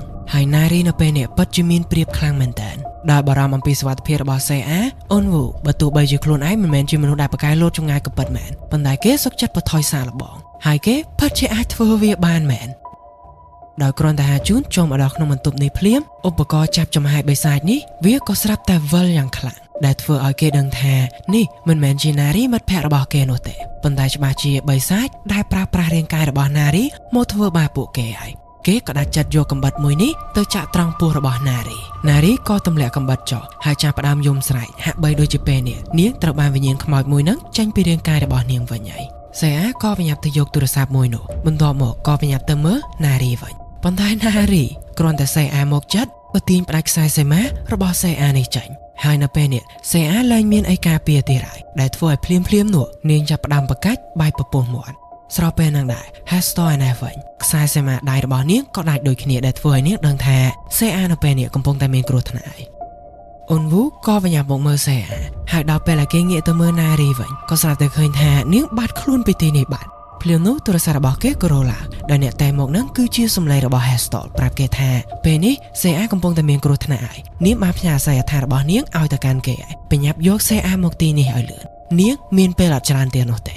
ប៉ុន្តែសេអានាងក៏ស្រាប់តែនិយាយមកទាំងខ្សែវថាអូនវូឆាប់បិទទូរស័ព្ទនោះវិញទៅពីព្រោះថានឹងមិនមែនជា Hestor នោះទេប៉ុន្តែវាគឺជាការតែមកបោកបញ្ឆោតពីខ្មោចនោះតែប៉ុណ្ណោះកុំទៅទីនោះអីបើមិនអញ្ចឹងទេខ្ញុំនឹងស្លាប់មិនខានទេនៅកន្លែងនេះអ្នកនរគ្នាធ្វើឲ្យខ្ញុំវល់មែនតើអត់ដឹងថានរណាគេនិយាយការប៉ັດនោះទេតើ Hestor គឺជាមនុស្សប៉ັດឬក៏អ្វីដែលសេអានិយាយប្រាប់យើងនេះគឺជាការប៉ັດចុះតើគ្នាវិញនៅត្រង់នេះយល់បែបណាដែរកុំភ្លេច comment មកតែអ្នកនរគ្នាខ្ញុំដឹងម្នាក់មួយនៅក្នុង comment ផងណាអូខេតោះសាច់រឿងយើងទៀតគ្រប់យ៉ាងក៏ងងឹតហើយនៅពេលដែលសេអាដឹងខ្លួនមកវិញនាងកំពុងតែនៅក្នុងពេទ្យសាលាចោមរោមដោយអូនវូហាជូនហើយរួមទាំងណារីផងដែរសេអាគ្រាន់តែឃើញណារីភ្លាមនាងក៏គិតចាញ់ទាំងភ័យខ្លាចសេអានៅពេលនេះវល់មែនតែអត់យល់នោះទេថាមានរឿងអីកើតឡើងអញ្ចឹងតើអូនវូនិងហាជូនក៏រៀបរាប់ប្រាប់នាងថានៅពេលនោះអូនវូបាននាំសេអាឲ្យ Hestor ជួយ Hestor បានបំផ្លាញមេយ៉ងនោះដែលធ្វើឲ្យគ្រប់យ៉ាងចប់សពគ្រប់ហើយពួកគេនៅពេលនេះលែងជាប់បណ្ដាសារបស់ App Irigo ឯនឹងទៀតហើយប៉ុន្តែដោយសារតែប្រហែលអំឡុងពេលសេអាត្រូវបណ្ដាសារបស់ App Irigo ហ្នឹងនាងរងភាពភ័យខ្លាចនឹងការតក់ស្លុតអីច្រើនពេកទើបធ្វើឲ្យនាងកើតជំងឺភ្លេចភ្លាំងដោយយូរម្ដងនាងតែងតែសន្លប់ហើយនៅពេលដែលនាងដឹងខ្លួនមកវិញគឺនាងនឹងភ្លេចរឿងដែលថាពួកគេរួចខ្លួនពី App Irigo នោះអស់រលីងដែលធ្វើឲ្យរៀងរាល់ពេលដែលនាងងើបមកវិញគឺនាងតែងតែខ្លាចណារីរហូតសេអាជឿសម្ដីពីអ្នកនេះហើយនាងក៏ទៅសុំទោសណារីថាតាមពិតទៅណារីធ្វើរឿងគ្រប់យ៉ាងនៅពេលហ្នឹងគឺដោយសារខ្មោចចូលនោះទេនាងមិនគួរណាបញ្ចេញអាការៈបែបហ្នឹងដាក់ណារីទៀតឡើយពីព្រោះតែគ្រប់យ៉ាងចប់សពគ្រប់ហើយប៉ុន្តែណារីក៏ញ៉ាំមកវិញថាអត់អីទេពីពួកអីនាងអត់ប្រកាន់នោះឡើយពួកគេក៏នាំគ្នាឡើងចណ្ដាលដើម្បីទៅថ្នាក់រៀនរបស់ពួកគេវិញហើយនៅតាមផ្លូវសេអាក៏ស្រាប់តែសម្គាល់ឃើញរឿងខុសប្រក្រតីម្យ៉ាងអំពីកន្លែងចដាលនេះគឺបើតាមការចងចាំរបស់នាងនៅកន្លែងមាត់ចរាដែលជាផ្លូវចូលទៅក្នុងបន្ទប់ multimedia ហ្នឹងកាលពីមុនវាមានរបាំងដែកនេះប៉ុន្តែឥឡូវវាស្រាប់តែបាច់បីអ្នកនេះក៏និយាយប្រាប់នាងថានៅអំឡុងពេលដែលពួកគេមានបញ្ហាបានមករៀនហ្នឹងសាលាគេដោះដែកនឹងចេញអស់ហើយប៉ុន្តែសេអាអត់ទុកចិត្តនោះទេអញ្ចឹងទៅនាងក៏បញ្ញាប់រត់ទៅបើកបង្អួចអាគារនេះដើម្បីមើលទៅក្រៅហើយនៅពេលនោះនាងក៏ស្រាប់តែមើលឃើញថាខ្លួនឯងនៅពីមុខនាងកំពុងតែបើកបង្អួចមើលចេញមកក្រៅដែរហើយនៅពេលដែលនាងងើយទៅលើក៏ឃើញសុទ្ធតែខ្លួនឯងងើយទៅលើទាំងអស់ដែលនេះគឺដូចជានៅពេលដែលនាងជាប់ក្នុងលូបនៅក្នុងពិភពងងឹតកាលពីប្រហែលភាគមុននោះចឹងភ្លាមនោះសាលារៀនដ៏ស្រស់ស្អាតមួយនេះក៏ប្រែទៅជាទីតាំងដ៏គួរឲ្យខ្លាចហើយនៅពិភពលោកខាងក្រៅវិញសេអាកំពុងតែប្រកាច់នៅក្នុងឡានតាក់ស៊ីដែលអូនវូកំពុងតែជួលនាងធ្វើដំណើរមកផ្ទះរបស់ Hestor ហើយនៅពេលនេះពួកគេធ្វើដំណើរមកដល់កន្លែងដែលដើមឈើបាក់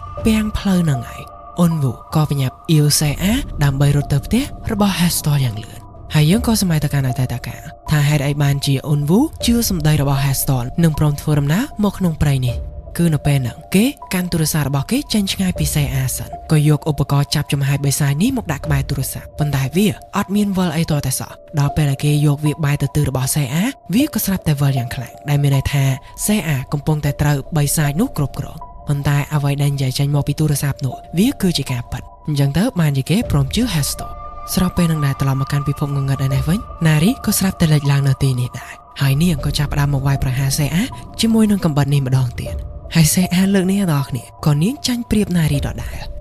អូនវូកំពុងតែព្យាយាមងើយមើលទៅលើរហូតពីព្រោះថានៅពេលដែលនិយាយទូរស័ព្ទនោះ Hestor បានប្រាប់គេថាពេលដែលចុះមកដល់ក្នុងព្រៃហ្នឹងឲ្យគេងើយមើលទៅលើទៅពីព្រោះថានាងនឹងបង្ហោះគោមមួយដើម្បីឲ្យគេរត់មកតាមភ្លើងគោមហ្នឹងហើយប៉ុន្តែអូនវូមើលអត់ឃើញភ្លើងគោមអីតតែសោះនេះក៏ដោយសារតែនៅពេលដែល Hestor អុជភ្លើងគោមដើម្បីបង្ហោះទៅខ្យល់បក់ខ្លាំងមែនតើដែលធ្វើឲ្យភ្លើងគោមហ្នឹងវារលត់ហើយគោមហ្នឹងក៏ធ្លាក់មកវិញ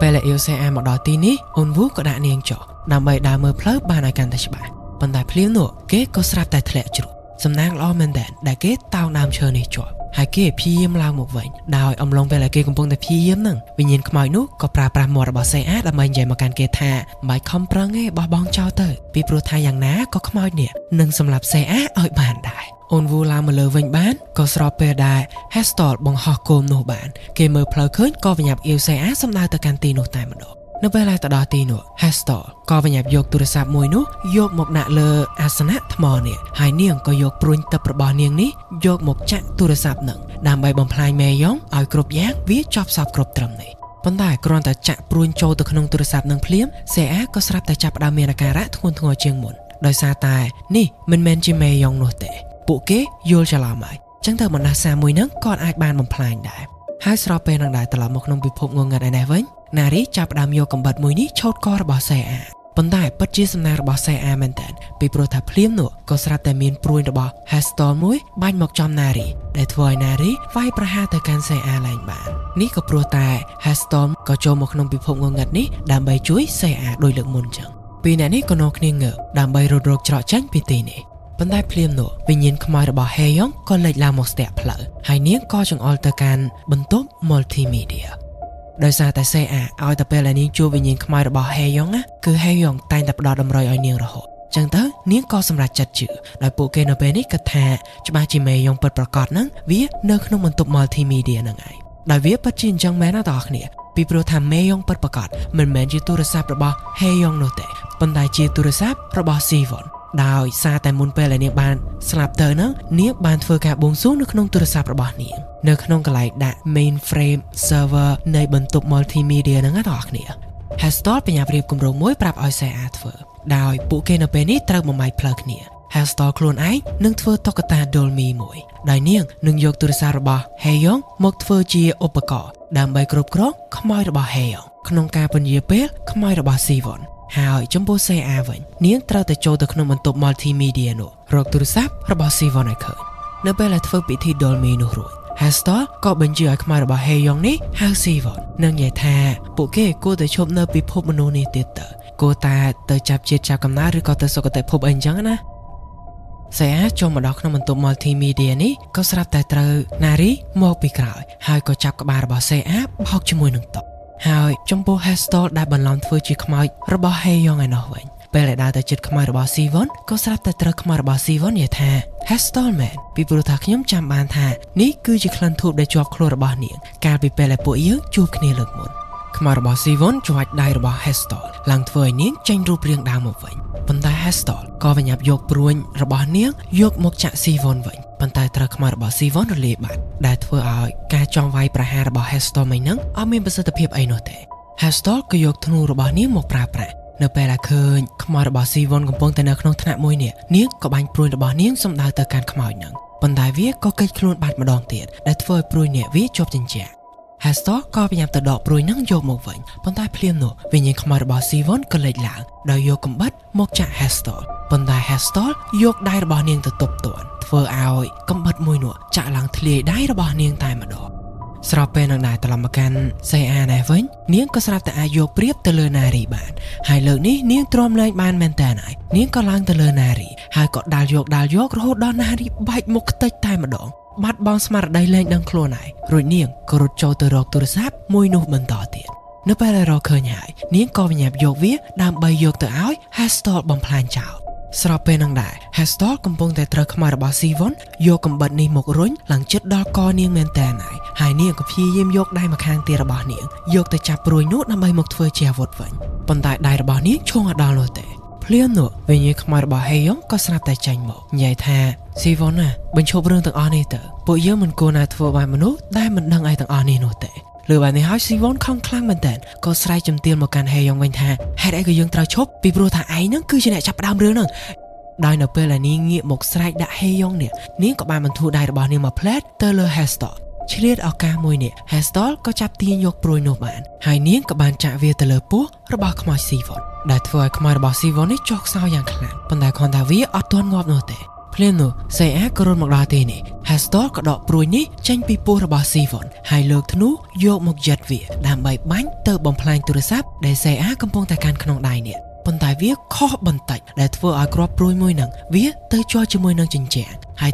សេអាក៏បញ្ញាប់រត់ទៅដកព្រួយនេះដើម្បីចាក់កំទេចទូរស័ព្ទនឹងហើយភ្លាមនោះផងដែរខ្មោចរបស់ Sivon ក៏ចាប់ផ្ដើមមានឥទ្ធិពលឡើងវិញវាក៏ស្រែកយ៉ាងខ្លាំងធ្វើឲ្យកញ្ចក់នេះបែកក្នុងបំណងចង់ធ្វើឲ្យអំបែងកញ្ចក់នេះវាយប្រហារទៅកាន់សេអាដើម្បីបញ្ឈប់ការបំផ្លាញមេយ៉ង ប៉ុន្តែសេអាចាក់ព្រួយនេះចូលទៅក្នុងទូរស័ព្ទនឹងតន់ដែលធ្វើឲ្យវាខ្ទេចហើយពិភពងងឹតមួយនេះវាក៏ស្រាប់តែរលាយដោយ Heston និងសេអារួចជីវិតចេញមកពីក្នុងពិភពងងឹតនឹងវិញនៅឈុតបន្ទាប់គ្រប់យ៉ាងហាក់បីដូចជាចប់សពគ្រប់ហើយសិស្សនាំគ្នាចូលរៀនវិញហើយសេអានាងតែងតែសម្លឹងមើលទៅកាន់តុមិត្តរបស់នាងដែលបានស្លាប់មានទាំងយងវុកហើយនិងណារីដោយនាងគិតថាណារីបានស្លាប់បាត់ទៅហើយពីព្រោះថានាងអត់បានជួយណារីចេញមកពីក្នុងពិភពងងឹតនោះទេនៅចុងក្រោយនៃរឿងមួយនេះយើងឃើញថាហាជូនអ៊ុនវូនិងសេអានាំគ្នាធ្វើដំណើរទៅផ្ទះរបស់ Heston ជាថ្មីដោយលើកនេះពួកគេនាំគ្នាទៅធ្វើពិធីបុណ្យសពមួយឲ្យយងវុកដើម្បីបួងសួងឲ្យគេទៅកាន់សុគតិភពបន្ទាប់ពីធ្វើពិធីបុណ្យសពនោះឲ្យរួចពួកគេក៏នាំគ្នាហូបអីនិងនិយាយគ្នាលេងហើយបែងវល់គេក៏ដោះវ៉ែនតាខ្មៅរបស់គេចេញមកនិងនិយាយប្រាប់ទៅកាន់ប្រពន្ធជាទីស្រឡាញ់របស់គេថានៅពេលនេះគេទទួលបានឥទ្ធិពលថ្មីមួយទៀតហើយដែលគេចង់ប្រើប្រាស់វាដើម្បីជួយឲ្យនាងមានសេរីភាពអាចចេញពីផ្ទះនេះវិញបានហើយភ្លាមនោះគេក៏ប្រែពណ៌ភ្នែកមកចំហៀងនេះរបស់គេឲ្យคล้ายទៅជាពណ៌ក្រហមរឿងនេះគឺចប់តែត្រឹមហ្នឹងឯងបងប្អូនប៉ុន្តែវានៅមានឈុត credit scene មួយទៀតគឺយើងឃើញថាអាប៉ាស៊ូនេះលបចូលមកក្នុងសាលានេះតាមច្រករបងរហែកដែលមានតែមិត្តភ័ក្តិរបស់សេអាប្រមាណអ្នកនេះតែប៉ុណ្ណោះដែលស្គាល់គេចូលមកក្នុងនេះដើម្បីរកទូរស័ព្ទរបស់ណារីបន្ទាប់ពីរកឃើញគេក៏តាក់ទងទៅតាម Discord ទៅកាន់មនុស្សម្នាក់ដែលបានប្រាប់ឲ្យគេមករកទូរស័ព្ទនៅទីហ្នឹងមនុស្សម្នាក់នោះក៏ប្រាប់លេខកូដទូរស័ព្ទរបស់ណារីឲ្យគេចុចហើយវាពិតជាអាចដោះសោទូរស័ព្ទនឹងបានមែនបន្ទាប់មកម្នាក់នោះក៏ប្រាប់ឲ្យអាប៉ាសូនេះចុចចូលទៅក្នុង app Irigo ហើយយើងឃើញថាវានៅតែដំណើរការធម្មតាអូខេតើអ្នកសាច់រឿង Ape Vicious Could Kill ចប់ដោយបរិបូរណ៍រដូវកាលទី1គឺត្រឹមតែប៉ុណ្ណេះហើយនៅឈុត credit scene នេះពិតជាគួរឲ្យចាប់អារម្មណ៍មែនទែនពីព្រោះធ្វើឲ្យយើងមានចម្ងល់ទៀតថាតើនរណាគេនៅពីក្រៅ account Discord ដែលប្រើឲ្យអាប៉ាស៊ូនោះទៅរកទូរស័ព្ទរបស់ណារីដោយសូម្បីតែលេខកូដទូរស័ព្ទណារីហ្នឹងក៏ស្គាល់ដែរតើនោះអាចជាណារីអត់បងប្អូនចង់ដឹងក៏ខ្ញុំអត់អាចប្រាប់បានថាវាយ៉ាងម៉េចដែរពីព្រោះថារឿងនេះវាចប់តែធំហ្នឹងហើយរឿងនេះល្បីមែនទែនអញ្ចឹងសង្ឃឹមថាវានឹងមាន season បន្ទាប់ទៀតប៉ុន្តែអត់ដឹងថាចេញនៅពេលណានោះទេមានតែរងចាំមើលទាំងអស់គ្នាទេណាជួបគ្នានៅវីដេអូបន្ទាប់បាយបាយ